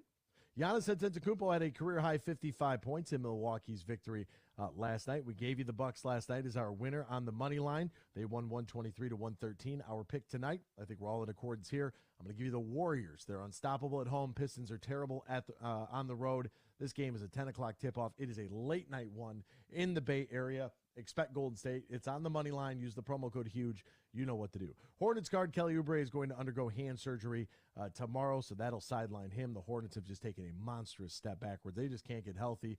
Plus, with the Miles Bridges incident that took place during the offseason, just a complete debacle for a franchise that looked like it had so much promise moving forward. Pistons Marvin Bagley III injured his hand on Monday night against Portland. He's going to miss some time. How much time, we do not know yet, averaging just shy of 11 points and 6 rebounds a game for the Stones. The Detroit Red Wings have placed Jacob Verana on waivers. Now, this is interesting because head coach Derek Lalonde said on Monday that Verana's AHL tenure would be extended for 3 more games. He already played 3. He's going to get 3 more. The Wings needed to waive a player in order to activate Robbie Fabry off of injured reserve. Verana was the choice to do so, which means he could be picked up by any other club. Now he's expected to be a key contributor for the Wings, in their offense this year. Went into the players' assistance program, and we haven't heard from him since. Starting to get reacclimated back up to speed. We'll see if that, his introduction into that player assistance program, if that deters other teams from trying to come in and scoop him up. He's midway through a 3-year, $15.75 million deal, carries an average annual value of $5.25 million over the duration. The Boston Bruins defeated the Pittsburgh Penguins 2-1 to win this year's Winter Classic in front of just shy of 40,000 fans at Fenway, and I have come to the conclusion that we no longer need to do the Winterfest Outdoor Winter Classic Stadium Series, whatever you want to call it. It's over with. We're done here. We don't need it anymore. Let's just move on with our lives, right? It's a novelty item that it's bad for sight lines. It was cool at first. It's Give played me a out. novelty that you want to see then. A novelty I want to see? Yeah, like if another sport could do this, what would you like to see? Would you like to see like the NBA game at Rucker Park? The Lions play at the Big House? You think they could get 100,000? Yeah. With this team, absolutely. Yeah, I think they could get 100,000. I would say the NBA in a famed like historic old park, that'd be kind of cool. But it would have to be either at the beginning of the year or at the end of the season to do something like that. But to be honest with you, I'm good with the novelties. Just give me the regular season. I'm fine with that. I enjoy the regular season. I don't need to, make sure that I get 7 rally towels for giveaways when I go to a game. I'm going to the game to watch the game. That's why I'm there. That's what's most important. Speaking of games, we had a game last night for the Michigan State Spartans handling business, winning by nearly 20, 74-56 over Nebraska. Nice win. By the way, did we ever talk about the elf sweater that Tom Izzo was wearing and he got teed up in the elf sweater? I don't know if we did talk about it, but it was awesome. I can't remember who was announcing, or I don't even think it was announcing. It was a Michigan State Twitter account. It just goes, "Oh, Angry Elf is out." That's good. Good elf reference there. That's good. But for the Christmas holiday, I loved it. I'm not going to lie. Don't take yourself too serious. I can't stand that. It was a game against Oakland. It's Campy and Izzo. They're like best friends. Yeah. So go out there, dress up, put an They're ugly the sweater same on. person, honestly, if you follow both of them. The fact that he got teed up in an elf sweater, though, is it's an all-timer. It's an all-timer everyone should remember that picture of him screaming at the officials in the elf sweater with I forget whose arm is around him. Like that should be hung somewhere in Michigan State's facility. I wouldn't be surprised if that was a Christmas gift to him at the team party he hosts every year at his house. Like someone blew it up, just like Merry Christmas, Coach. You got to wear this against Oakland. We got Campy 1 too. That'd be great. Michigan will get Michigan State coming up this weekend, 2:30 on Fox on Saturday. So that will be a lot of fun inside the Breslin. Speaking of the Michigan Wolverines, they're in action tonight, 7:00 tip-off. BTN inside Chrysler Center. We'll be there for that. That one will be a lot of fun as well. And how about the Cleveland Cavaliers guard Donovan Mitchell was drug tested for performance-enhancing drugs after his 71-point performance. Drug tested. How about that? Good for him. That's great. 7th player to ever go for 70 or more. Most points since Kobe's game. That's pretty good. Wait, the Pistons always beat Golden State. They're not beating Golden State tonight. I'd be willing to place a lot of money on that, and you could do so too using the promo code HUGE over at DraftKings. We'll step aside, back with more X's and Bros after this here on the Michigan Sports Network. Get more for your money and kick off the new year with Meijer. Start your wellness journey with buy one, get one free vitamins or supplements. And enjoy delicious meals with deals like 80% lean ground beef for $2.99 per pound. Taylor Farm salad chopped kits, 2 for $6. And lean cuisine or Stouffer's frozen meals, just $2.48 with M-Perks. Plus, pay the same low Meijer prices no matter how you shop, in-store or online. Exclusions apply. See all the deals in the Meijer app. When you're in construction, you know that every minute matters and every dollar counts. You've got materials to purchase, employees to pay, and deadlines to meet. What you don't have is time to worry about your accounting, taxes, or ways to grow your business. That's where we come in. We're Bean Garter. And while your business is construction, our business is helping you run your business better. From tax planning, payroll processing, or R&D credit studies, we're here for you with concrete advice and answers. Let us help you build a solid foundation for your business. Whether you're a subcontractor, developer, architect, or engineer, of all the things you build, make your business the strongest. Experience service, expertise, and simplicity at Bean Garter. Find us online, beangarter.com. Bean Garter. They say consistency is the key to success. They weren't wrong. So how about grabbing a beer that's consistently smooth, consistently refreshing, and consistently light? You might just find that the road to success can be pretty enjoyable. Michelob Ultra, the perfect balance of taste and refreshment, and only 2.6 carbs and 95 calories. It's only worth it if you enjoy it. Enjoy responsibly. Anheuser-Busch Michelob Ultra Light Beer, St. Louis, Missouri.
You're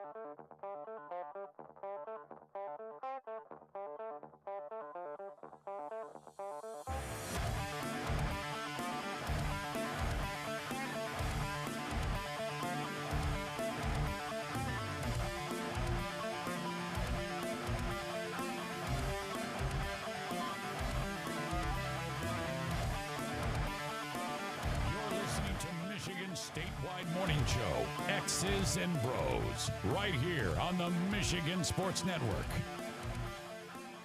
Welcome back here to X's and Bros, Michigan Sports Network. Great to have you riding along with us. Question came in from GB Ritz. He wanted to know what the timetable is on Jacob Verana. He has until 2 p.m. today to clear waivers, and then he'll be good to go. Red Wings will be able to bring him back, and it's a risk though. It could have opted to waive forward like Adam Ernie, for example, but they decided to go with him. So we'll go from there. Orion found a very interesting article that I've clicked on with this NCAA. I saw some news about the NCAA tournament wanting to expand to 90. I'm all for college football, a playoff expansion, but I don't need expansion in anything else. I think the tournament is fine, even though they moved it from 64 to 68 with the first 4 games, whatever. I guess if you have to have them, so be it. But I really do believe that because the way that college football is set up now, it just doesn't make a whole lot of sense. And I bring that up in regards to, let's take, for instance, the Mid-American Conference. And this is a topic that I'm pretty passionate about. We talk a lot about here. But the University of Toledo wins the Mid-American Conference championship game in Ford Field. And so they go on to play in the Boca Bowl. They win that game. It's all fine and dandy. And we move on with our lives, and then that's that. Whereas, you get a team like Tulane, for example, the Green Wave. Shout out to them. They beat USC. They had an opportunity. It's a group of 5 team, ranked pretty high. Had a really good season. They get the opportunity to play on New Year's Day or the day following New Year's Day at AT&T Stadium in the Cotton Bowl, and they win 46-45 in dramatic fashion over USC. Now, Tulane, which does, they are in the American, so there's a little bit of an increased value of the reputation there of the American Athletic Conference. But for me, I'm all for college football playoff expansion. I don't think 12 is enough, even because when we look at what this committee wants, this committee's looking at 90, they want 25% participation in team sports that are sponsored by at least 200 schools to compete in their championship events. It's the NCAA Division I Transformation Committee that includes like OU's AD, the SEC's Greg Sankey. He's in on this. Right now, we have 131 teams in college football. 131 teams vying for 4 spots in the college football playoff. That's 3%, right? And we know that, you're probably only going to make the playoff if you're in the Power 5 or one of the big independents, a team like Notre Dame. So we'll go with roughly 65 teams. And even at that number at 65 is still only 6% of the teams make the playoffs.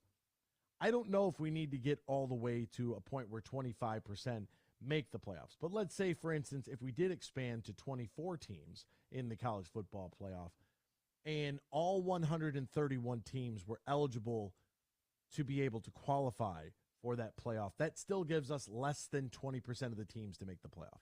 We know that playoffs are good for sports. We are a playoff-driven society, right? Over in Europe, they have the Premier League, they have the Bundesliga, Ligue 1, Serie A, and so on and so forth. All of these different leagues play their regular season, and whoever wins the regular season is crowned their league's champion. And then that's it. So if Manchester United goes out and they play their 38 games and they win, they finish with the most points, they win the Premier League, that's it. However, the top 4 teams in each league go on to something called the Champions League, which is set up very much like the World Cup, and it is a bracketed, after group play, bracketed to determine who is the best club team in all of Europe, the UEFA Champions Cup. And the Champions Cup is, the Champions League, I should say, is unlike anything else we have in sports. It's awesome. After you get through the group stage, you play a home and home with everybody. It's riveting theater, especially for soccer fans. We are a postseason-driven society, so why do we rob one of our most beloved sports, college football, of having a great postseason? And I know that we're going to expand to 12, and it's going to be your top 6 conference champions plus 6 at large. So they are making a seat at the table for one group of 5 champion, which is great. There is the potential that there could be 2 or 3 group of 5 champions, but the odds of those group of 5 teams being ranked higher than Power 5 teams, it's very unlikely. So I'm not even going to – it's going to be the Power 5 plus 1. That's the model. That's what they're going to go with, and 6 at large, which is fine. But wouldn't you want to see a team like Toledo, or it doesn't even have to be Toledo. It could be Central, Western, Eastern. Pick whichever one you want. Wouldn't that have been awesome to see Tulane, who won their conference, be able to host a team like USC?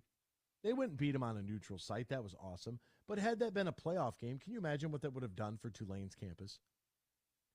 Can you imagine what the Mid-American Conference champion team to bring in a Big Ten or an SEC or a Pac-12 or a Big 12 or an ACC team, what that would mean for those campuses?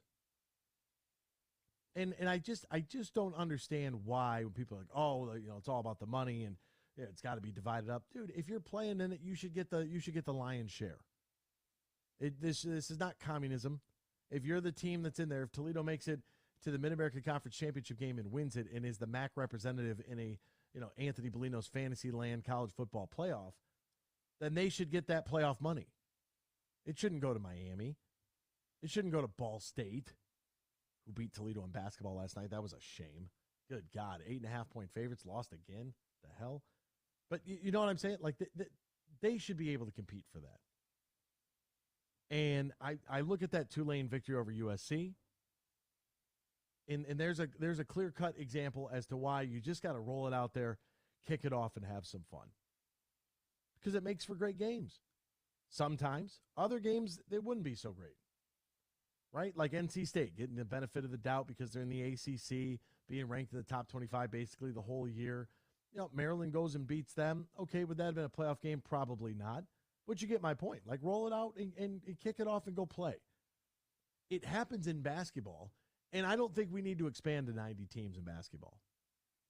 I really don't. I think that the NCAA tournament is a wonderful, we were talking about novelties. The NCAA tournament in itself, March Madness, is a novelty.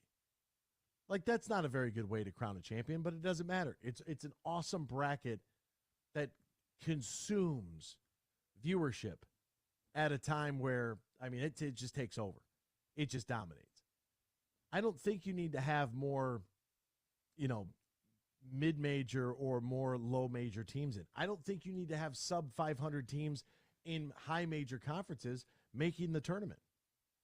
I really don't. Like, I don't need to see an Indiana team that is, 8-12 in the Big Ten making the NCAA tournament. Like, you just didn't do enough. Should they get in over the 2-seed MAC team? More than likely they'd beat them head-to-head, but we don't get those matchups. So let's get some standardized scheduling, and let's get this thing hammered out. But this transformation committee, where they want a quarter of the teams to play in their postseason, I get that we're a postseason society. You can be a great regular season player. Dan Marino never won the big one. Everyone holds it against him. Jim Kelly never won the big one. People hold it against him. Right? What have you been able to do in the playoffs? Aaron Rodgers somehow gets a pass, won Super Bowl, was a home team in the NFC Championship, lost to San Francisco. Put up like 7 points. Like, what have you done in the playoffs? That's what matters most. Speaking of playoffs, the Lions have an opportunity if they can get a little bit of help this weekend. We'll talk about that next with Logan Lamer and Deer after this word from our good friends over at DraftKings, folks. New customers, download the DraftKings Sportsbook app. Use the promo code HUGE. Place a $5 pregame moneyline wager on any NBA team to win. Get $150 in free bets when they do. That's promo code HUGE only at DraftKings Sportsbook on an absolute heater right now on our moneyline picks for the NBA. You're going to want the Warriors tonight. They're at home taking on the Detroit Pistons. Warriors unstoppable at home. Pistons terrible on the road. No Marvin Bagley for this game out with a hand injury. Obviously no Cade. Hammer the Dubs. If you or somebody who knows a gambling problem, wants help, needs help, call the Michigan Department of Health and Human Services Gambling Disorder Helpline at 800-270-7117. 21 plus, Michigan only. Eligibility and deposit restrictions will apply. Bonus issued is free bets, eligibility and terms at DraftKings.com/basketball terms. Logan Lamb Reindeer is next. X's and Bros, a Michigan Sports Network. We played for the thrill, that rush you feel with the game on the line. I'm Herman Moore, Lions All-Pro wide receiver. Now, with Eagle Casino and Sports, the new sportsbook app from Soaring Eagle, anywhere I'm at, I'm still in the game. Sign up now and get up to $1,000. That's right, up to $1,000 for a risk-free bet on your next favorite underdog, parlay, or prop. Eagle Casino and Sports. Made in Michigan, made for Michigan. Must be 21 or older and in Michigan to play. Huge here for the Michigan High School Athletic Association. You can stay up to date on the latest from Lansing 24/7 at MHSAA.com, at MHSAA on Twitter, and MHSAA on Facebook. The latest news, press releases, and stories connected to every high school in the state of Michigan, available for you 24/7 from the Michigan High School Athletic Association. Log on to MHSAA.com, at MHSAA on Twitter, and MHSAA on Facebook. And if you're looking for archive boys and girls high school sports, MHSAA.TV.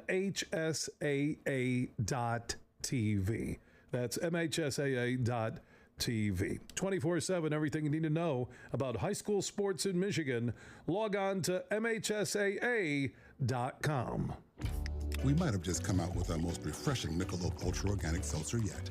It's called the Essential Collection. It's made with coconut water and real fruit juice, so it's always going to have a real refreshing fruit taste. Can refreshing get any more refreshing? Yep, it can, and it just did.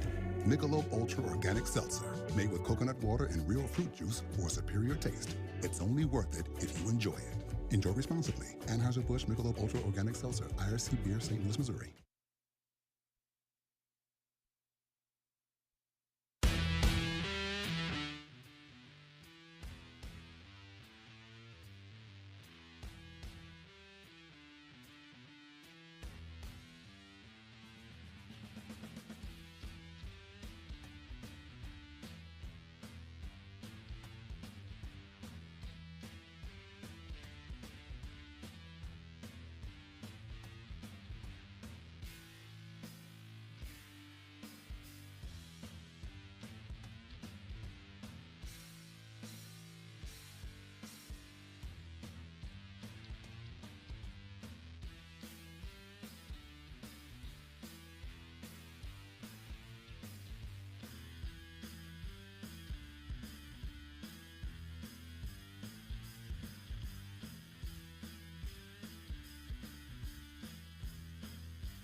Welcome back here to X's and Bros on the Michigan Sports Network. Danny Cahaler, Ryan Elke, Anthony Bellino, all joining you. Join us now covering the Detroit Lions. For all Lions, our good friend Logan Lamorandier. Find him on Twitter at @Lamorandier. Logan, missed you last week because I was incapacitated. How are you, my friend? How are things? How's life? Happy New Year. How are the kids? How's the wife? What's going on over there? Oh, it's a crazy time of year, just getting through it. And, yeah, all last week, the Christmas weekend, and through this week, the kids have been, all three of them have been healthy for the first time in like 3 months. So it's actually been amazing. And I hope you're doing better. It sounds like you're doing better. But it's been going around, and somehow our family avoided it last week. Man, that's fantastic, because anytime you have tiny humans, they just like cough in your eyeballs as you're trying to like hold them, and then it's like, dude, now I'm gonna get sick. And whatever you're at a daycare, you're at preschool, you're at regular school. I mean, kids, they're just germaholics. There's nothing.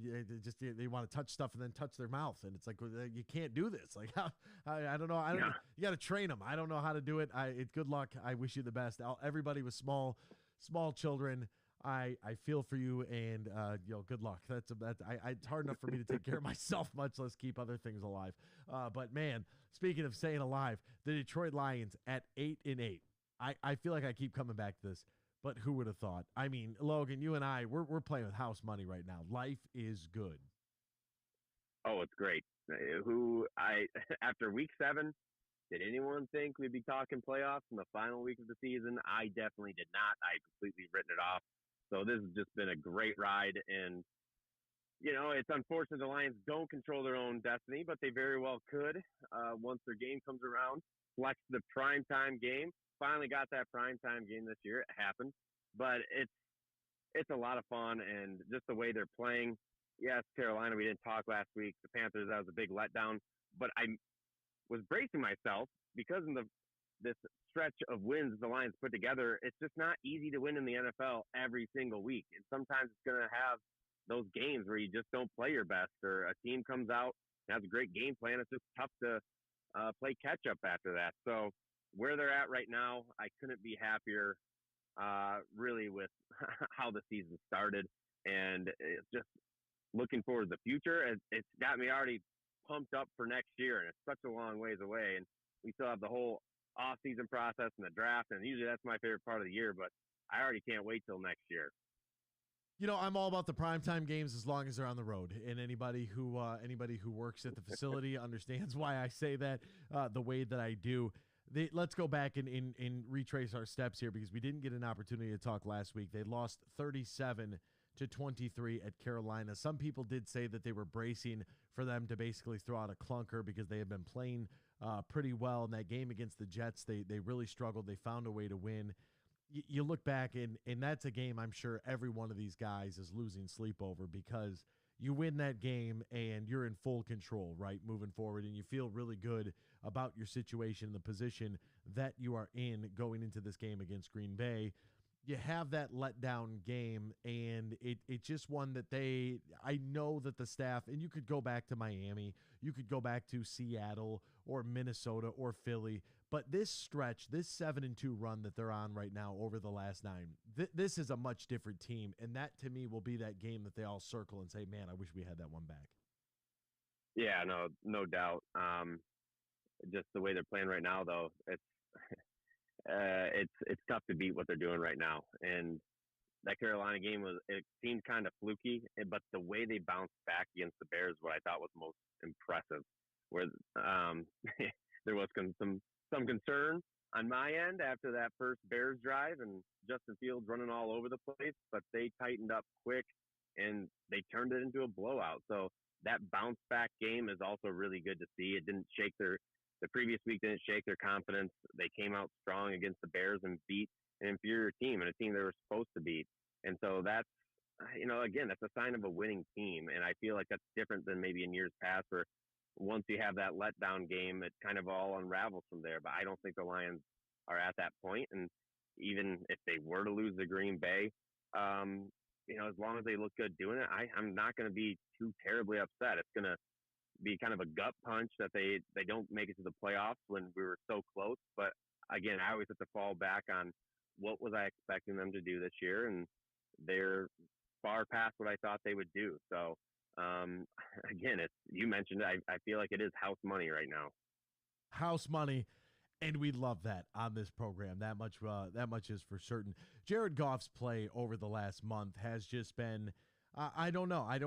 Phenomenal is probably the wrong word to use, but at the same time, it does kind of feel to me like this guy has really found himself in a rhythm that is, comparable, or it's better than just about anybody else in the NFL. And that's really very surprising and very, kind of good to see as well because of the way that he has played. Talk about first in interceptions. He didn't throw a single interception in the month of December. He was tied for first with 300-yard games. He had 3 of those in the month of December. Second in quarterback rating, in passing yards, in passing first downs, tied for third in passes of 25-plus yards for those explosive plays, tied for fourth in passing touchdowns, and fifth in completions in the month of December. Jared Goff, we had so many questions about the bridge. What would they do? What are they going to do? Salary cap numbers, this, that, and the third. I'm just happy for Jared Goff, the player, for him to be able to come back, really take command of this football team, and have as successful of a season as he has had thus far in 2022. He has been just Mr. Consistent, which he might not have all those flashy plays or just, wow you with the arm strength or some tight window throws, and he has some really nice throws here and there. But yeah, just eliminating the turnovers. That's always been one of his biggest weaknesses, was throwing interceptions in opportune times, or not being able to hold on to the football. It's just he's cleaned up. He's just playing a very clean game, and the Lions are good enough. They have enough talent around them right now, and all these rookies and younger players are stepping up and playing well. That I don't want to call him a game manager, because that seems to carry a negative connotation, but he is just playing clean football, and he's hitting guys that are open, unless you're Jameson Williams.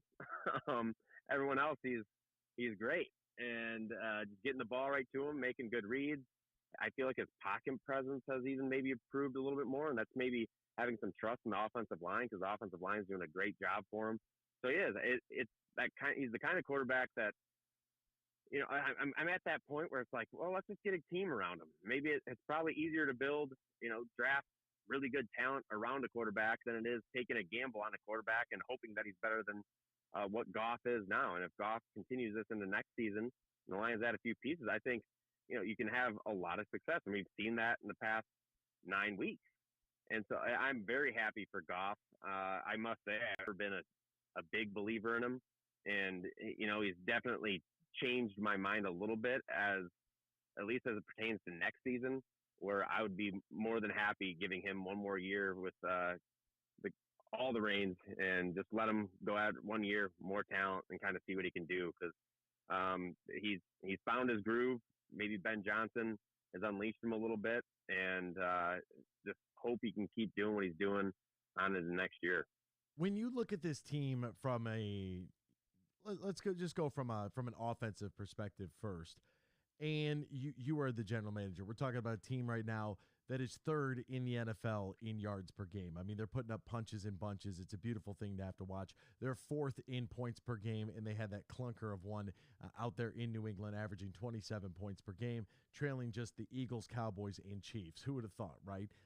What it would be on your grocery list for the Lions offensively for the upcoming draft / free agency offseason, or are you basically content with what they have right now on offense, and you would spend the majority of your capital on the defensive side of the football?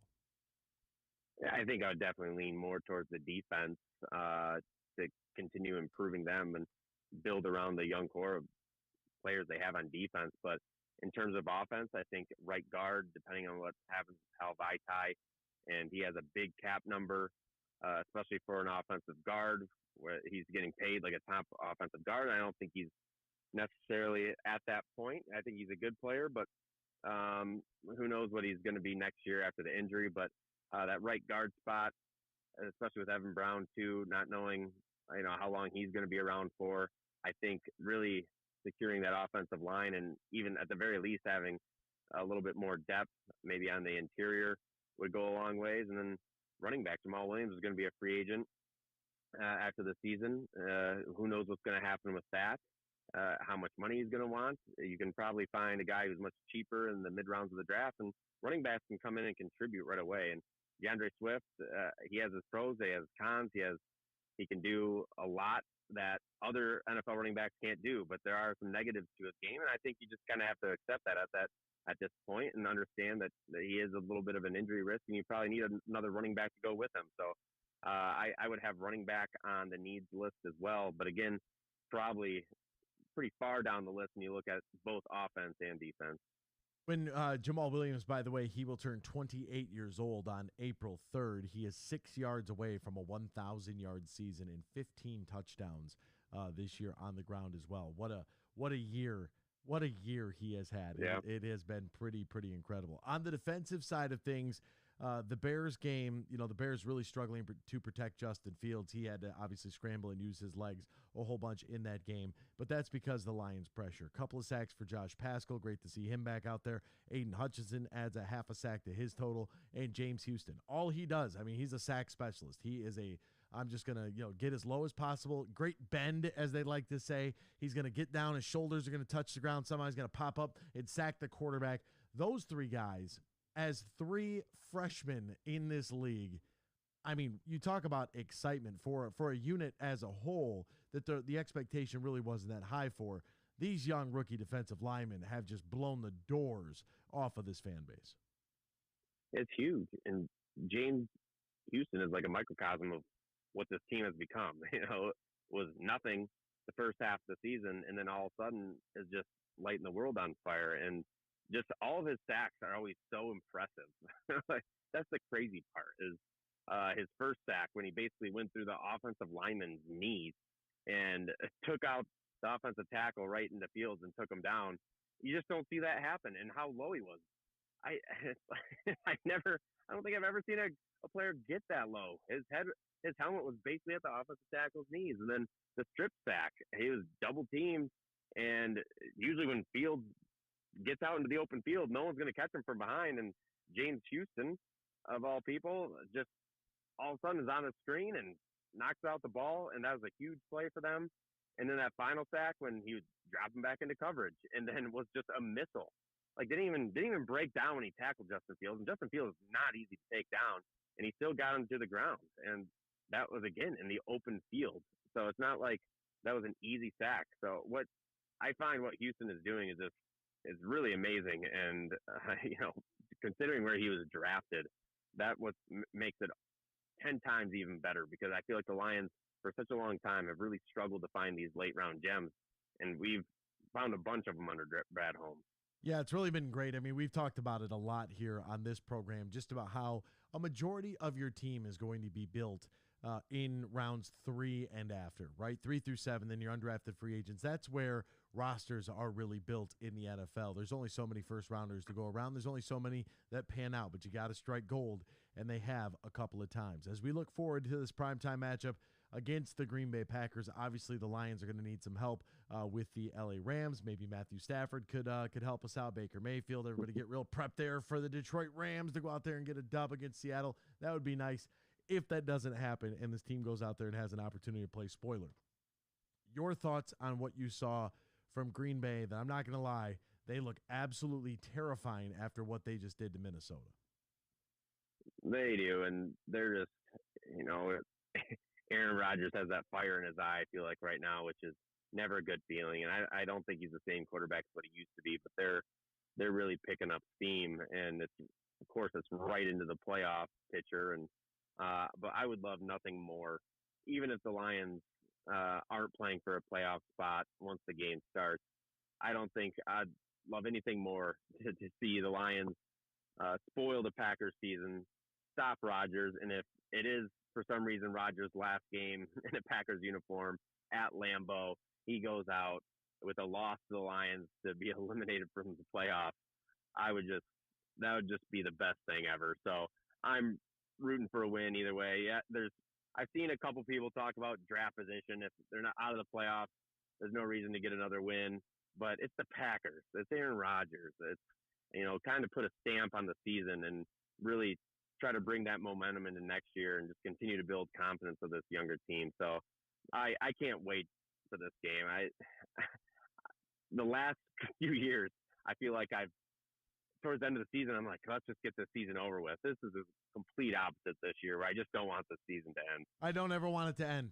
I feel we are in the same exact boat. I reference this all the time. We've been doing this together, Logan, for 20 years on the radio. We finally have a team that feels like it's worth a damn, and it doesn't feel like this is just a one-year fluke. It doesn't. It feels like this team is being built for long-term sustainable success, which is the hardest thing to do out of any sports league is the NFL, with the amount of turnover from a coaching staff perspective, from your actual roster itself, your draft classes, your free agency, your retiring veterans. Like, it's so difficult to keep this thing together. Every single year is so independent of one another that I just want to keep this thing going, and it's sad that it has to come to an end.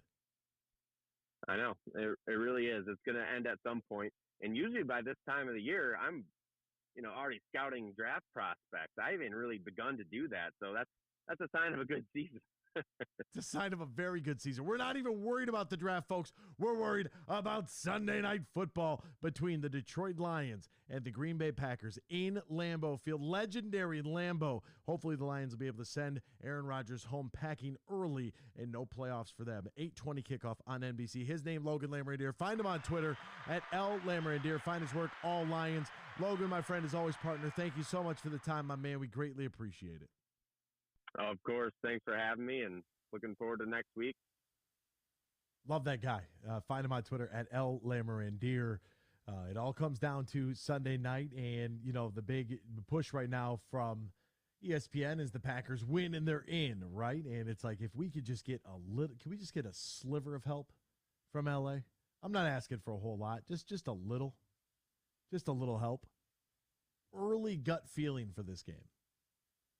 Like Freddie had brought up, not the Aaron Rodgers Hail Mary touchdown to win, but like if Riley Patterson kicks a field goal that goes in that, helps his team, but, Badgley misses one. Like, I don't even want to go through those scenarios.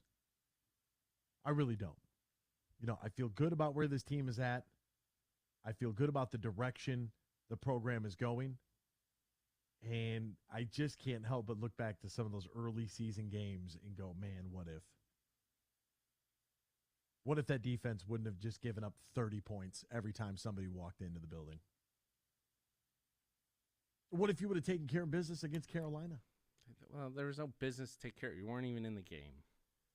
Well, It's not a game you're going to look back on the year and be like, what if? Oh, you don't look at – you weren't even in it. New England, you weren't even in it. You look at Minnesota, like week 3. You give a touchdown on the last drive. Philly, you lose by 3 in week 1. Seattle, you give up a 50-burger and lose by 3. Oh. Like, those are the ones you look at. It's not Carolina. You had no shot in that game from the first drive. Hey, you're 7-7 after the first quarter. Yeah, you're also not tackling and just... Not tackling. Just like, oh, sorry, sir, I didn't see you were running here. Go on through. Let me get out of your way. Don't worry about it. For Dan and Ryan, I'm Anthony. So long. We'll see you tomorrow. Same time, same place, right here on X's and Bros of the Michigan Sports Network. We might have just come out with our most refreshing Michelob Ultra Organic Seltzer yet. It's called the Essential Collection. It's made with coconut water and real fruit juice, so it's always going to have a real refreshing fruit taste. Can refreshing get any more refreshing? So we can do Yep, it can, and it just did. Michelob Ultra Organic Seltzer, made with coconut water and real fruit juice for a superior taste. It's only worth it if you enjoy it. Enjoy responsibly. Anheuser-Busch Michelob Ultra Organic Seltzer, IRC Beer, St. Louis, Missouri. And maybe double up that interview.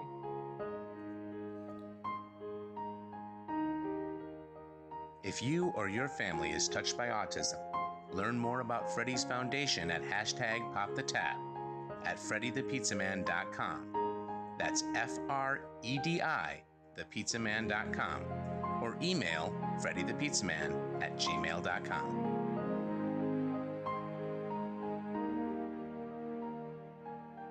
Bill Simonson here for my good friend Tom Rosenbach. Now, he's a managing partner at Bean Carter. They're one of America's top accounting and business firms. They're based in downtown Grand Rapids. They now have merged with Dorn Mayhew from the east side of the state, and they're stronger than ever before in the state of Michigan, the Midwest, and coast to coast when it comes to your accounting and business needs. Find out more at BeeneGarter.com. That's BeeneGarter.com. Also, Thomas stepped up with $1,500 in cash in the Beat Huge Pro Football Picks contest. Now, if you beat my picks just 1 week, you'll be in the drawing at the end of the pro football season for $1,500 in cash from Tom Rosenbach and Beene Garter. Thursday night game is always a freebie. You have until Sunday morning to play every week through the big game. You can play once or play every week. Do what you want to, but get your picks in now at thehugeshow.net. Get more for your money and kick off the new year with Meijer. Start your wellness journey with buy one, get one free vitamins or supplements. And enjoy delicious meals with deals like 80% lean ground beef for $2.99 per pound. Taylor Farm salad chopped kids, 2 for $6. And lean cuisine or Stouffer's frozen meals, just $2.48 with M-Perks. Plus, pay the same low Meijer prices no matter how you shop, in-store or online. Exclusions apply. See all the deals in the Meijer app. Your Auto Value Auto Parts store is part of a network of more than 300 family-owned stores and are locally run by some of your own friends and neighbors. Every day, we work hard to provide you with all the automotive aftermarket parts and accessories you'll ever need. Name brands, too, like Champion, Seafoam, Wix, Lucas, Mobile, and more. The auto parts you need at the value you've come to expect. So thanks again for shopping locally at Auto Value.